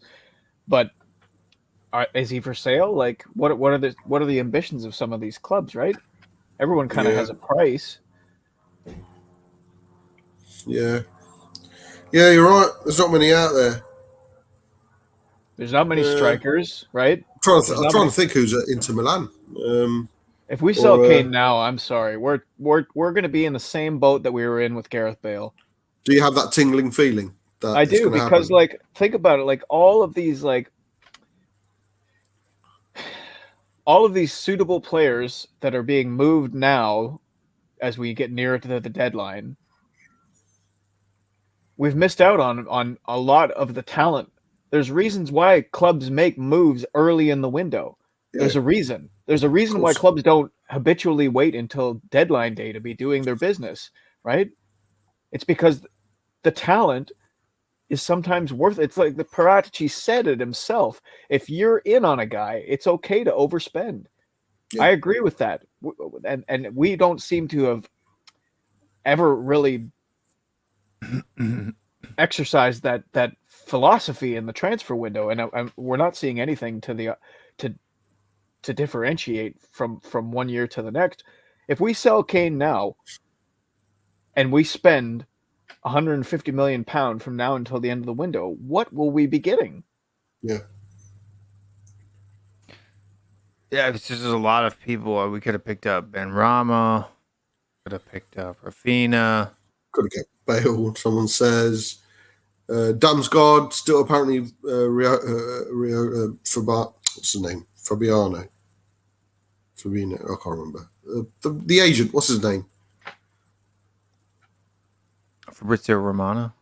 That's it, Romano. I can't remember his name. Yeah, he was on about Damsgaard. Apparently, there's whispers around him. The is it Serbian? The guy with the long name, a Hungarian. I can't remember, with a really long name. No one can pronounce it. Apparently, he's still on the radar. He's a winger. Yeah, but he's another left-sided player, dude. Like, yeah, I don't understand why. What is our affinity with signing 12 left wingers and not signing a right one? Why are we looking at wingers at all? Why we need a right winger? We do. We need a right winger. I don't understand why people keep saying we don't need a right winger. Before a centre back, we've got one. Dyer or Sanchez go.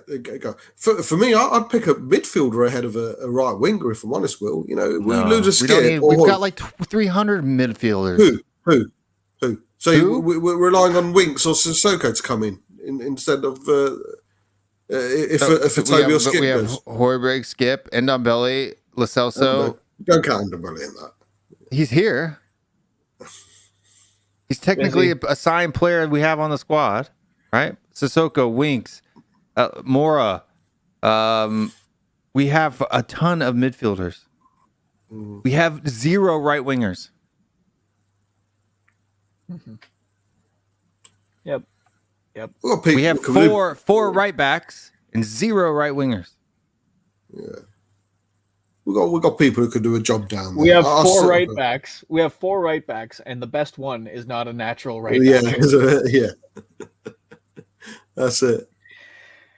That's what's so frustrating about the way that we're conducting our business is that if you really break it down like we are right now, I mean it sounds like we're just whinging about everything, but really the state of the squad, and that's why that's why when you ask me like how can you justify saying that we have a 30% chance of finishing top 4 when we've broken down the squad in this way, and we haven't even got rid of Moussa Sissoko, we haven't even got rid of Serge Aurier, we cannot get rid of Harry Winks, we're fucked. There's nothing about what's happened so far in this transfer window that makes me think we are anything but fucked for this year. Even Romano said, he was asked, it was pressed on how many people do you see coming in? He goes 3, but it depends on who goes out. And we're not being linked. None of our players are being linked. I think Soko's the only one who's really been linked, but there's nothing concrete there. There's nothing concrete about any of it. I think Winks is going to stay. I think the fact he came on for the last few minutes against Wolves says to me that there's no risk. What are we going out and buying, spending €15 million on 18-year-olds? So I just don't get it, dude. No, I don't. I think it's because we're basically this year because we're unwilling to like bite the bullet and do what's required to move on some of the surplus, as in like eat salary or take a hit financially. We are basically punting this year. That's what we're saying. We're saying, okay, we've got 1 more year left of Kane. Yeah. If we're going to finish somewhere in and around where we finished last season, barring further business in the summer transfer window. We've got a manager who we've given a 2-year contract, who can best be described like I like Nuno. I like Nuno so far, but let's face it, if we finish 9th or 10th this season, he's probably gone, right? He'll be on 1 year left of his deal. Like, what will be the point of bringing him back? He will have been let down in a big way by this board, and nothing that we've done so far makes me think that our intent is to be as competitive as possible this season. All of the moves are moves that you could argue are being made for, and I don't necessarily think that that's a bad way to go. It would just be nice to have some clarity from a fan standpoint. We'll never get that under this board. We'll never have a statement where they're like, okay, look, we acknowledge that the squad is an utter mess and it's going to take multiple years to fix it. Our plan is to be back in the top 4 in 2022, 2023. That's kind of how I'm looking at it. Even Romero is on a 6-year deal at 23 years old. So as much as, he might improve us right now, but the idea is he'll be still in his prime when our competitive window officially reopens, which can't really say that is happening this year. Matt Hayes said in the group chat, he said, Bobby, why are you so against the likes of Assar? He's one for the future. I go, well, plenty for the future. We've got Tanganga. Okay, under 25s, Romero, Tanganga. You have 30 people in our U23 squad. Yeah, well, just on our first teams, mate. That's not including the youngsters on the first team. Exactly. Regulon, Højbjerg, Skip, Bergwijn, Traore if he comes in, Scarlett. There's plenty for the future. We don't need any more players. I'm so sick of this for the future thing. I don't get it. And nothing against it. There's nothing against it, Will. There's nothing wrong with planning for the future. But tell me, if you're not buying anybody for now and all you're doing is continually buying for the future and none of that future pans out, yeah, there's a big problem with it. Well, there is. And if you're Nuno, why the fuck are you building for the future on a 2-year contract? I'm sure Nuno's sitting there saying, it's not. Of course it's not. That's why they're not Nuno signings. He's not going to be sat there saying, yeah, for the benefit of Tottenham Hotspur Football Club, I'll fuck up the now in hope that after I go 2 years after a year season after I've gone, after my 2-year contract, or like Coach says, could be 1-year contract, the club will be in a better place. I'm sure he's not thinking like that. I mean, how much he's have we spent this window on the future? Almost like £75 million on the future. Of course, 40 odd on Hill, Romero. No, more than that, mate. Now Romero can play now for the first team regularly, so I don't necessarily consider Romero as being for the future. But you've got Galini, Hill, and Sarr. Yeah, you could argue even like if you wanted to allocate like a portion of Romero's fee as being towards the future because he's still a 6-year contract. Yeah, he's still at the end of his contract. He won't be 30, right? No, I think by 20 you should be playing first team football. If you're not playing first team football by 20, then you're not a good player. By 20. Yeah, by 20. First team football, like. So they're not for the future then. In a team. So Hill's not for the future. Is that what you're saying? It should be straight in. Not good enough. That's what I'm saying. That's why I have a problem. He's not good enough at 20 to be starting for the first team. That's a problem for me. Yeah, but when do players peak in your mind? When do players? 26. It depends on the position, I think, right? Like center backs can tend to age and develop a little bit slower. Like you could have a center back entering the prime of his career as late as like 27, 28, right? Right, but I just understand there's no other sport where you're not playing first team at the age of 20. It's a different game as well. Donnarumma's a freak. I've never seen a 20-year-old goalkeeper be at his peak. It normally takes about mid-20s. A Galini. And you are playing against big physical men, mate, and 20 years old, unless you're a freak like a Tanganga or a Sol Campbell, and I hate saying his name. Well, that's the thing is too. Like, I tend to disagree with this statement that you made about 20-year-olds. Like, how many prominent 20-year-olds are there in the Premier League? Yeah, there's a lot. Okay, who are they? Saka. Fofana. How old's Fofana? He's like 19. Yeah, like generally,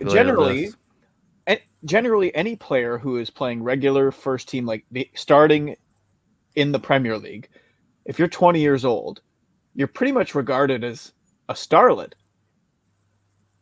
Yeah.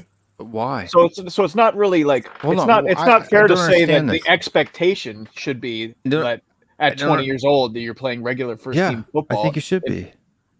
If you're a quality player, if you're a star athlete, you're playing regular first team football at the age of 20-21. Yeah, but how many? It's a rarity. Star athlete. That's not really like the median outcome of a footballing career, is it? That's not like the median level of a Premier League starting player. It is like a star. I don't understand why it's so old, because it's not like these players are playing in college or doing any of that stuff either, right? They're playing in an academy their whole lives. Well, let's use Ivan Toney as an example. Right. He's a player that you like, the player that you've wanted at Tottenham Hotspur for more than a year, we'll say. Mm-hmm. Ivan Toney is what, 25, 26 years old? Yeah, 26, I think. Just turned Well, 26. he's never played a match of Premier League football before. He's played a match. He played for Newcastle. How many matches has he played in the Premier League? I don't know. I'd have to look it up. But he played for Newcastle for a while. When he was 18, 19. Let me see. There's not that many. But we're clutching at straws with an Ivan Toney. In 15, 16, he had 2 appearances. Yeah, it's fair and far, few and far between. Very few 20-year-olds. Very few 20-year-olds. Very, very. I mean, Tanganga could be looked at one. Watkins, Tanganga. But you wouldn't class them as the best of the best, would you? I mean, the best of the best in the Premier League have always been the Ronaldos. Right. I'm not saying they're in their prime. Yeah, I'm not saying they're in their prime. Yeah. Even to But be you like should be starting. even to be considered amongst like a regular starter on any Premier League club at 20 years old. Like, it's one thing if you want to say like for Norwich, right? Which how do you say that, Will? Norwich. Hey, very good. But like if you're talking about like a top 10 side in the Premier League, not a whole lot of 20-year-olds making an impact. Foden, one of the most promising young players in all of world football. Bukayo Saka, right? Like that's the thing. That's the level that you're talking about when you're talking about 20-year-olds who are regular starters for a top 10 club. They're absolutely like they're starlets. That's how I care. And it's not the expectation. I don't think Saka's a starlet. There's tons of players that don't make it in the Premier League until they're 23, 24, 25, like Ivan Toney. Yeah. Well, Ivan Toney had a bad run, and the Newcastle let him go. He only played like 10 minutes in the Premier League, and then they loaned him off to a League One side, and then sold him to him. Yeah, I'm just saying, but to have it to say that's the expectation at 20 years old, that's very, very lofty for me. If you're good enough, you're old enough, and you play on, but like Ollie Watkins is 25. The reality is there aren't that many who are good enough. If you're good enough, you're old enough. If you're old enough, you're good enough. Not unfortunately. The reality is that there haven't been that many 20-year-olds who are good enough. And 25. And if they are, they stand out. That's why there's such a big deal over 19, 20-year-olds coming into play. I think Harvey Barnes was a 20-year-old when he came through. But, none of these are... I don't know. Mason Mount, like half the people that start regularly for Chelsea now started, under the age of 20, or around the age of 20 under Frank Lampard in the season where they had their transfer blockage. I mean, Christian Pulisic was starting, week in, week out for Dortmund at the age of 20. Oh yeah, I know. He was 17 when he first started. Starting regularly for Dortmund. Yeah. There's a lot of players that start for this that play regular first team football. Bellingham's a good one. Gio Reyna, yeah. That still represents a very, very small percentage of players. Right, that's what I'm saying. If you're not playing regular team football or football by the age of 20, you're not a top tier athlete. You're just not, in my opinion. Kane wasn't good until he was 23. Ian Wright didn't really come to the forefront. Yeah, but those are exceptions to the rule. Oh, I don't know about that. Yeah. If it depends what scale are we talking about? Are we talking about the top 5 leagues? Are we including the championship as one of the best leagues in world football? Like top 5 leagues. First team football in Europe in a top 5 league. It doesn't have to be a top 10 team, right? If you're not starting week in, if you're not a regular starter, I'm not saying week in, week out. I'm not saying you have to make 38 appearances. But if you're not starting at least 20 games a season at the age of 20, you are not a top tier player. Okay, that's different. Yeah, that's different. If you're saying that he's not a top tier player, that's different. Like for Isn't me, that what we want is top tier players? Why are we buying players that aren't top tier? The argument here that the position that I thought we were buying for the future. the position that you were assuming was that it should be the expectation of a player. Yeah, to be top tier. Well, that was the argument from the beginning, was that like you're a starlet if you're making No, regular but I team don't. Well, football. I think what you mean Top- by top starlet tier is you're and talking starlet. like generational talent. Oh no, like no, that's I'm not, talking that's like not, a that's not name. what I meant. Basically, mean what I by meant top by tier starlet is top tier. Okay, well then I would agree. Okay. If that's so for me, top tier. What I mean by top tier is a name that you'll remember, right? Not as a fan, but as a neutral, a name that you'll remember, right? Like Bukayo Saka. People remember Bukayo Saka, Phil Foden, Christian Pulisic, Gio Reyna, players that perform at a level that makes you remember who they are, right? There's a lot of players in the Premier League I have no idea who they are, right? Like I could give a shit, right? To be honest with you. I don't know every player in the Premier League. Just don't. Couldn't be bothered. But if we're buying players for the future, why are we not buying top tier players for the future? Yeah. Well, okay, but like Brian Hill was playing regular team football in Spain, not for Sevilla, but for Eibar. And One season. Sarr He had one season. season. Sarr is playing regular first team football at Sarr 18 is, years yeah. old. So He's we supposed kind to of be a generational talent. but I mean, you. I have no that's- problems with Sarr. I actually think Sarr looks pretty good. Yeah, but like both players that we've purchased kind of meet the criteria that you're setting out for them. Brian Hill, maybe. He almost played 3,000 minutes for our Eibar last Yeah, season. he did. For one season, he did. Yeah, well, Okay, at 21 season, he's playing in one of the top 5 leagues, and he's making regular game time. So that he kind of meets it, right? I'll refer to my answer earlier. We just don't know, do we? We just don't know. He could turn out to be brilliant. But if we're basing it on, I think it's 22 actually, Pranav. I think 22 he became a regular. 21 he was still being sent out on loan. So it's about 22, nearly 23. Greenwood's 19, exactly. Greenwood, yeah, of course. But with regards to Brian Hill, Romero, we just don't know. We just don't know. Greg, that's not true. No, that's not true. I don't like Pulisic either, but he definitely wasn't garbage when he first came to the Premier League. The other thing to consider too is like, it's not like there's tons of clubs out there that are looking to give away generational talent at 20 years old, right? And like you're seeing, like, look at the fee that United had to pay to get Jadon Sancho. So There's another one. Yeah. I'm just saying, like, I'm not going to say that you have a better chance of like having a generational talent come through your academy if you're Tottenham than going out and purchase. Like, we will never pay what United paid for Jadon Sancho. No, So- we have 30 players on our U23 squad. I've never heard of any of them. So apparently I've heard of some. I've heard of some of is them. Well, very you've garbage. heard of some of them. You know, I'm the not ones talking that about are, not the ones that are on the first team this year. I'm talking about the ones that are on the U23 team this year. Jack Clark's like the only one I've. Yeah. Jack Clark, Harvey White, he's Dylan on Markande, loan. right? Piscazzi. Yeah, I've never heard of them. I've heard of them because they've played for the first team during preseason, but I've never heard of them. But how would you hear about them? Because they do good things. Well, Can you hear Dane, about them? Dane Scarlett. I've heard about Dane Scarlett. Have Right, you he's heard playing about for the Alfie first team now. Devine? How many of the rest of the Premier League clubs do you reckon have heard of our Dane Scarlett? If say a Newcastle were looking at any youngsters Probably in the Premier not League, a bunch.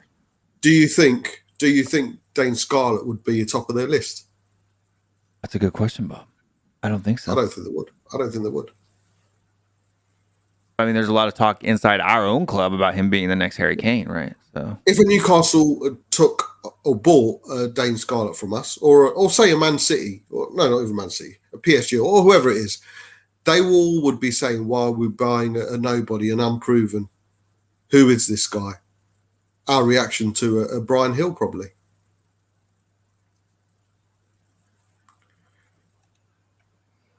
I don't know. yeah, I don't know why there's a U23 team. All right, sorry, different answer. Different question. We don't have U23 here in the United States for professionals. We have Yeah. U23 for amateurs.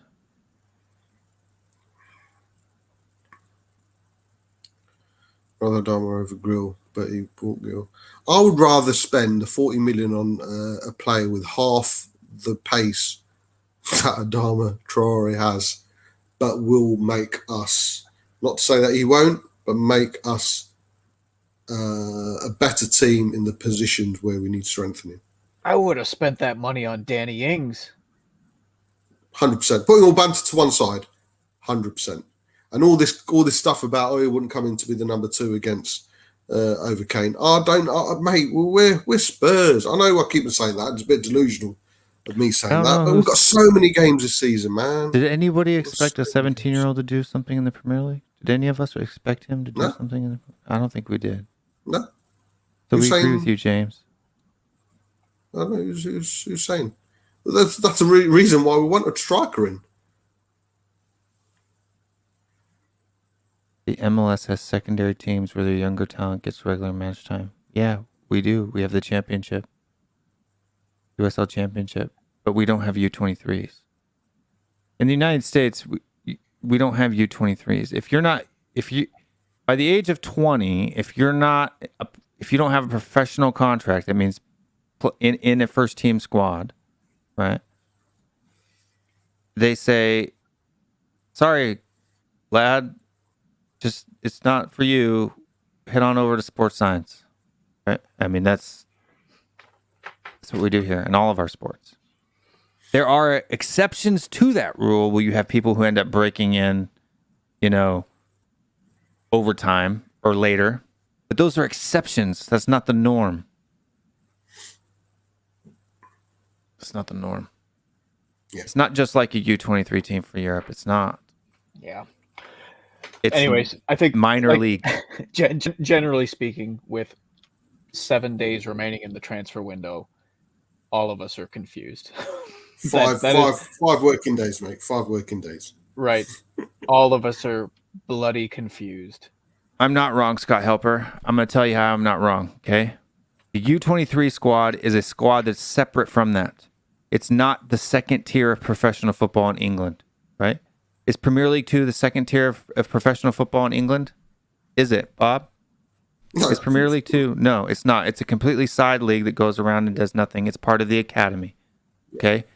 The second teams that the MLS Cubs play in is called the USL Championship, which is the second division in American professional football in the United States. It's a professional league. It is not part of the academy system. They have MLS squads who will have a USL team, which is like their minor league team, like we do in baseball. We don't have young academy levels at U23. Our academy ends at U19. I know my son's in the system. So if you're telling me I'm wrong, you don't know what you're talking about.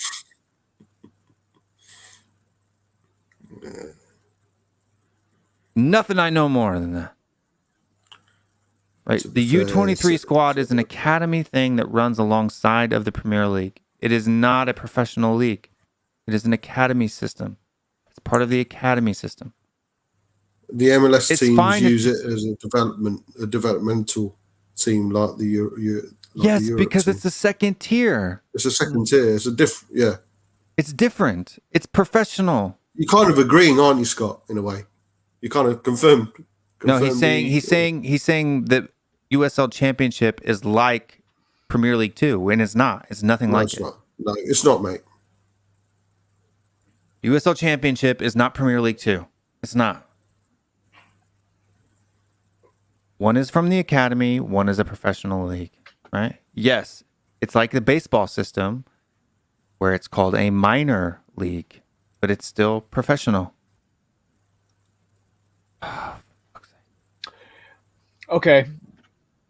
Okay, that's enough with Scott Hepler football. Yeah. You can have him on for a one-on-one sometime. I want to know. Universe Galaxy into He moderate. doesn't know what he's talking about. That's fine. Have you guys been in touch with Galaxy Universe? Or I can't remember his name. Was it Galaxy Universe? The Universe Galaxy. Universe Galaxy. Have you been in touch? Have you tweeted him? Is he coming back on? Are we doing a special? Maybe we could talk about that off air. Yeah, Fair we'll enough. talk about that later. But yeah, we'll chat about that because it would just nobody would understand what's going on and it's hard to explain. Fair enough. So, anyways, let's talk about the Conference League second leg. What are we expecting? Do you think that we see a similar lineup, or do you think a similar lineup with a stronger bench, or do you think a few first team players end up in there? What are your thoughts?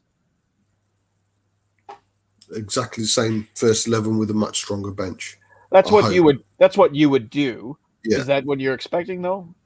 I've got a funny feeling he's going to play Kane, be at home, be against, and needs a bit of match fitness. I've got a funny feeling he will play Kane. See, I say the same 11. Carl Vickers is out injured, I think, or maybe. He has been out injured, and Romero, of course, has missed as well. So it won't be the first 11.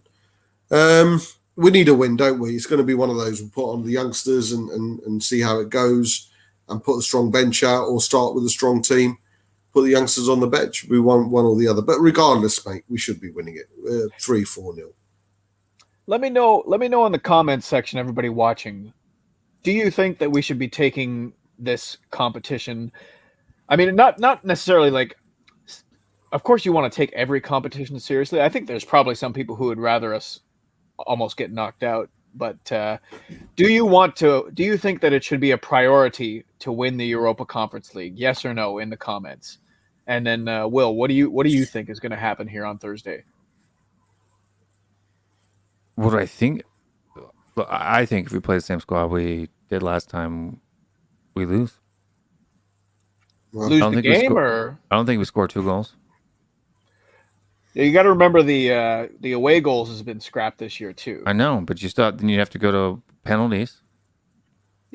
Yep. Yeah. So you don't think that lineups similar to last week could take care of business at home in front of some home fans? No, I think you start 3 or 4 first team attackers or starting 11 attackers. You get the job done, and you bring them off. After 45 minutes. Interesting. I think we'll probably do something closer to what Bobby was talking about.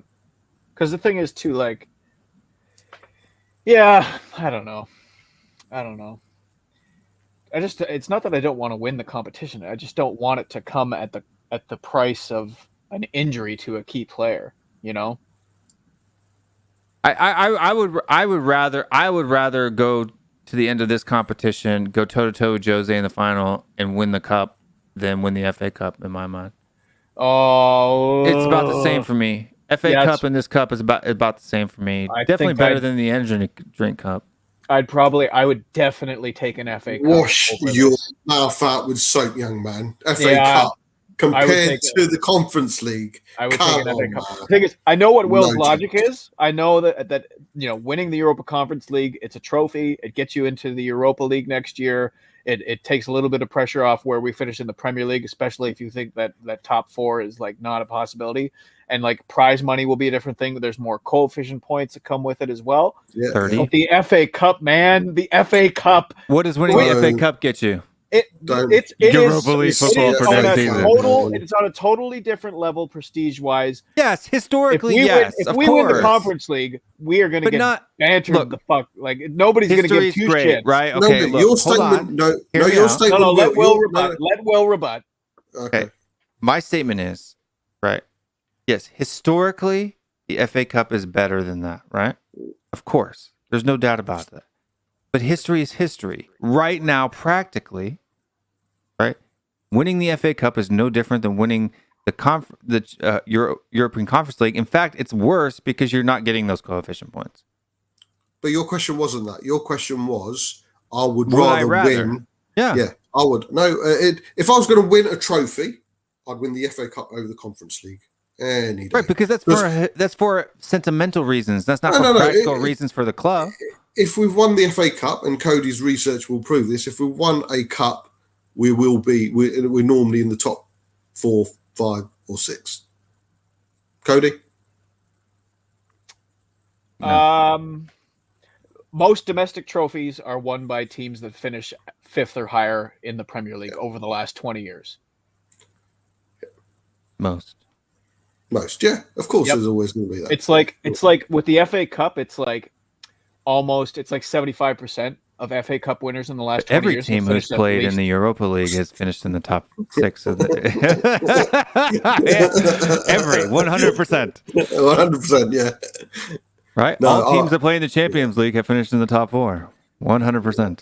I believe if we won the FA Cup, we'll be in a European spot anyway. But mate, it's the FA Cup. I think they finished. Yeah, I think they finished 7th. Scott says I think it's 7th. Yeah, 7th. That's right. Yeah.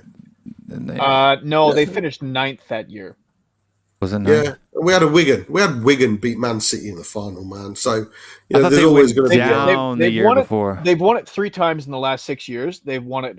The first time they were 3rd. The second time they were 5th, and I think the third time they won it, they finished, I think 9th. Prestige, the FA Cup wins, right? Prestige, right? Practicality for the club. I think clout as well. You'll always. That's what I mean by prestige, right? Yeah, Yeah. yeah. I think, But I mean, no players are coming in from other countries because we won the FA Cup, right? mate, that's a whole different trophies v top 4 conversation. I mean, this is obviously trophy v trophy, but trophy v top 4, I'd finish top 4 over winning a trophy.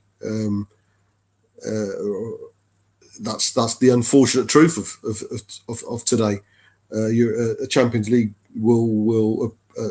position will attract a lot more players than you being the FA Cup. But if it comes down to the Conference League and the FA Cup all day, mate. I think I take FA Cup too, because like you can shove an FA Cup in the faces of your rival fans. You can't do that with a Europa Conference League trophy. It's a 3rd-tier trophy of European football. And the thing is, now because like it's the first year and people are bantering. Yeah, but it'll always be unless there's like a seismic change in how like European competitions are structured. It's always going to be the 3rd tier, right? You have to assume that going forward. So it's almost like below the League Cup in some respects. Like, yes, UEFA has beefed up like the coefficient points and everything like that in a reason to like, because that could literally have us qualify for the Champions League outside the top 4 in the next 2 years. Yes, correct, but I can't say that it would be more important to me as a Tottenham fan. Maybe in a few years. No way. I'm saying no practicality. That's why I said they're even. I think this competition has a chance that it just won't. It'll flop eventually. I think this competition might last 5 years. We had the Intertoto Cup before your time. It's very similar. Cup. Yeah, the FA Cup for sure. It doesn't shine the way it used to. You know, it wouldn't be the same. No. It wouldn't be the big deal that it was when we won it in '91. Well, UEFA killed the FA Cup. Yeah, I'll take a top 4. Unfortunately, and Aaron probably won't agree with me, and I know certainly Estelle won't agree with me, or a Sam, but I'd take a top 4 over. I think Cody will. I'll take a top 4 over an FA Cup. That's unfortunate. FA Cup gave me the best day of my Spurs loving life. The FA Cup did. The semi-final against Arsenal 91. That was the best day ever, and I mean ever, as a Spurs fan. But unfortunately, today's a whole different subject. I know, but today's UEFA killed it. Yeah, of course. Well, killed it, but enhanced the European Championship. It's a top 4 over a cup for me. Aglea, I love you. Yeah, I love you. I know that. I know this very well. Oh, Ellie's getting angry. Yeah. Anytime you talk about the FA Cup, English people get angry. That's she's from my area, isn't she? I honestly think I would take an FA Cup. What, over a top 4? Yeah, I think I would. Oh man, come on! We discussed it. Honestly, we did the whole show on this. I know, and I've changed my tune on this a little bit. And the reason the reason that I've changed my tune is, I think when I saw Leicester win the FA Cup. Oh, right, yeah. That changed the way I looked at it. And the thing is too, you can always build towards the top 4 later on and everything like that. Like if you're telling me like one or the other, like I'm like my argument in the debate that we had with Stelios was that being a top 4 side will lead us to more opportunities to win FA Cups, and I stand by that. But if you're talking about like flipping a coin, and on one side is the FA Cup, and the other side is the top four, I think it's been long enough since we won the FA Cup in particular. But even if you just say it's been long enough since we've won a major trophy, we need to get that off. We need to get that off our list. You know, it's been way too long. It's been way too long. Now, I would probably take top four over a League Cup, but it is closer than it used to be in my mind. But if I had to say right now, energy drink come for me, man. Like I if would we're take, in it, great. If not, I could care less. Yeah, no, I hear you. Like if we're in the final and we're losing the final, then I care, right? But like if we go out in round 3 or 4, I could care less. If we want to win multiple major honors, of course it makes sense that you would want to have a top 4 quality side, because the FA Cup, I'm not going to say you can fluke your way into winning it, because statistically it's not like that historically. In the old days, you could probably fluke your way into winning an FA Cup. You can't really do that anymore with the strength of the teams that are dominating the Premier League now. But the Premier League those teams itself, are strong because they have Champions League football. The Premier League itself is a more accurate measuring stick for where you are as a football club. Like, you cannot fluke your way into top 4. Not really. Right. I understand. This conversation is really kind of pointless because yes, the FA Cup is great. It's got a lot of love and heritage. I would be so happy if we won it. Right, but there's no little kids in Africa dreaming about playing in the FA Cup, right? They're dreaming about playing in the Champions League. Just saying, right? It doesn't help you bring in. I mean, look at Arsenal, right? Win FA Cup and then you pay £50 million for Ben White. We've had players turn down Spurs this season because we're not in the Champions League. Case dismissed. You talk of tradition. I talk of clout. The top 4 has a lot more clout than, and I know. Mate, of course, FA Cup for me, when we won it in '91, we were the record cup holders. No one had won it more than us. We were the best. We were going around saying no one has won this cup more than us. Can you imagine, as a Spurs fan, can you imagine how proud that is to actually go around and say that we've won this the most than anybody else? Here's what I will say. Here's what I will say about this whole FA Cup versus top 4. I wish it wasn't the way it is. I wish that top 4 wasn't as important as it is to football, because really the difference between the prestige of the FA Cup 30 years ago compared to the prestige of the FA Cup now is the fact that there is just so much money in the sport now. Money runs the sport. We need Champions League for so many other reasons that don't apply in terms of the FA Cup. And the reason is because that's where all the money is. That's why players want to play Champions League football. They want to make their names. They want to show that they can compete at the highest level. They want to get themselves the biggest contract and take care of their families that way.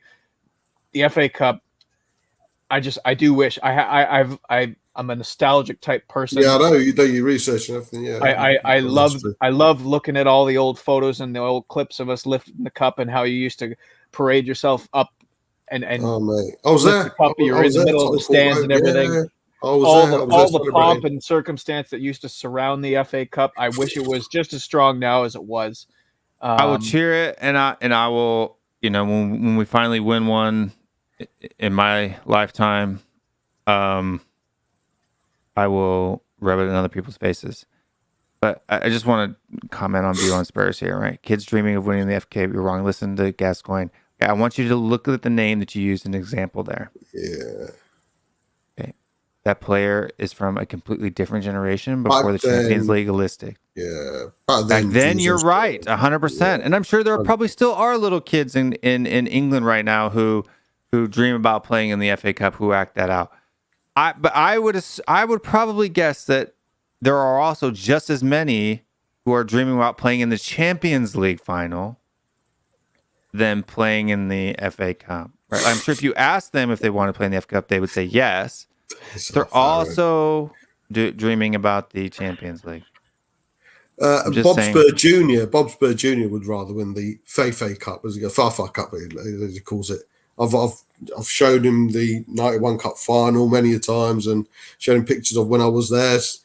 And he goes, yeah, the Fafa Cup, he calls it, Fafa Cup. He'd rather win the Fafa Cup any day. Final thoughts as we run in here. Cody's got to leave. I got to leave. Bob, you have a show today or? No, mate. I'll see if I can jump onto another one. The kids are finally. Mr. K will be on in a couple hours. So I'll see. 11, I think, your time. Yeah, that's fine. I think if I had to rank the major honors as they stand right now, I would say Premier League title number 1, Champions League title number 2. Yeah. Sure. FA Cup and Europa League kind of neck and neck in 3rd. And then League Cup and Europa Conference League kind of neck and neck together in 4th. Yeah. That's I would say for me, Premier League and Champions League is probably more one tied. Like I want the Premier League one because it's been so long. I would put the Premier League clear of the Champions League personally. And realistically, if we were in the Champions League, we've got more of a chance of winning the Champions League than the Premier League.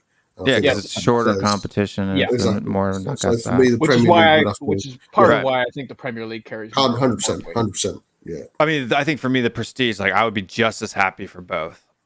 Like I would probably cry for both. Like I'd literally be in tears. Mate, the way it's going, I'd cry over a Conference League right now. I'll be honest with you. So.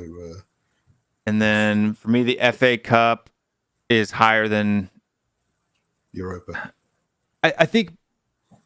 Passionately wise, I would probably get more excited about winning an FA Cup, but practicality wise, I don't think the FA Cup, like the FA Cup, only gets you into Europa, whereas the Europa League gets you into the Champions League. So practicality wise, there may be, and the coefficient I think is 32 or 36 points out of 38 that you get for winning the Champions League. So it's like it's not a big difference from a FIFA coefficient perspective, but. That doesn't mean anything in the past, but it does go moving forward if we want to get in the Champions League without having earned it. But okay, I gotta go. See you, Coach. Take care, guys. Everybody, like, subscribe, comment. See you next time. Bye. That's it, man. That's it. And but yes, and then then I have so FA Cup. Europa. So FA Cup emotionally higher, right? Practically lower than even the Conference League, right? So the FA Cup is kind of like it's like an asterisk next to it, right? It's here, it's number 3, but it has an asterisk next to it, and then Europa League, Conference League, and the Caribou Cup. That's what. Yeah. And if you are the sponsors of the Charity Shield watching, we apologise. Yeah, the Charity Shield doesn't mean anything. It's just a preseason match, isn't it? It means something. It's now an official trophy. So within the FA, it's now classed as an official trophy. So if you did win the FA Cup or the League Cup and the FA Cup, and then Thanks for the subscribe, mate. Big up. Yeah, if you won the FA Cup and the Community Shield, you'd technically have done the double. You've won 2 trophies. Yeah, and I wish it wasn't that way, right? Like I wish that the domestic cups had more prevalence. The problem is that it's not my fault that Champions League killed the glory of those trophies. It's not my fault. It's always your fault. It's always people like to blame me for it because I'm just the one that has the integrity to say the truth, the facts of the matter. It's not really facts, but the subjective reality is what I like to say. Subjective reality, yeah, that's a good one. That's well. Because facts technically aren't really facts, because neither are opinions. Yeah, opinions are they're like a-holes. Everybody has one. They all stink, right? That's it. Great show again, mate. 2.5 hours. Yeah, it's usually only 2 hours. But Bobby, go get yourself something to eat before Mr. K show. Yes, mate. I'm gonna go do some work, and then my son has a trial tonight 5:30. Wish him luck. Yeah, definitely. Big up, new Will. Big up, Paul. Big up, Paul. Good luck, Paul. And folks, don't forget, like and subscribe. If you want to join any of the stuff, I'm going to throw the links in there for one last time. If you need some merch, Patreon, all that stuff, subscribe to the channel. All four of those comments should be popping in there quickly. I got this new thing, Bob. You just push button and send comments in the chat. It's pretty cool, right? Mate, it's looking slick. It's looking slick. Is the wife happy? That's the main thing. I don't know. Right. Well, I mean, she's got so many new friends now. I probably haven't seen her in the last 4 days. So of course, yeah. It's just hopefully it's not a fella. But we will be back tomorrow with FPL Perspective, 1 p.m. Eastern Time, 6 p.m. UK time. Let you know how the football fantasy league stuff is doing. It hasn't been that great, but it's been good. Like, subscribe. Mr. K will be on in 2 hours. Yeah. So stay tuned for that. Don't go anywhere. Thank you for everyone watching. Stay strong. Stay Spurs. And we will see you guys. 1, 2, 3, 4. Let's go now.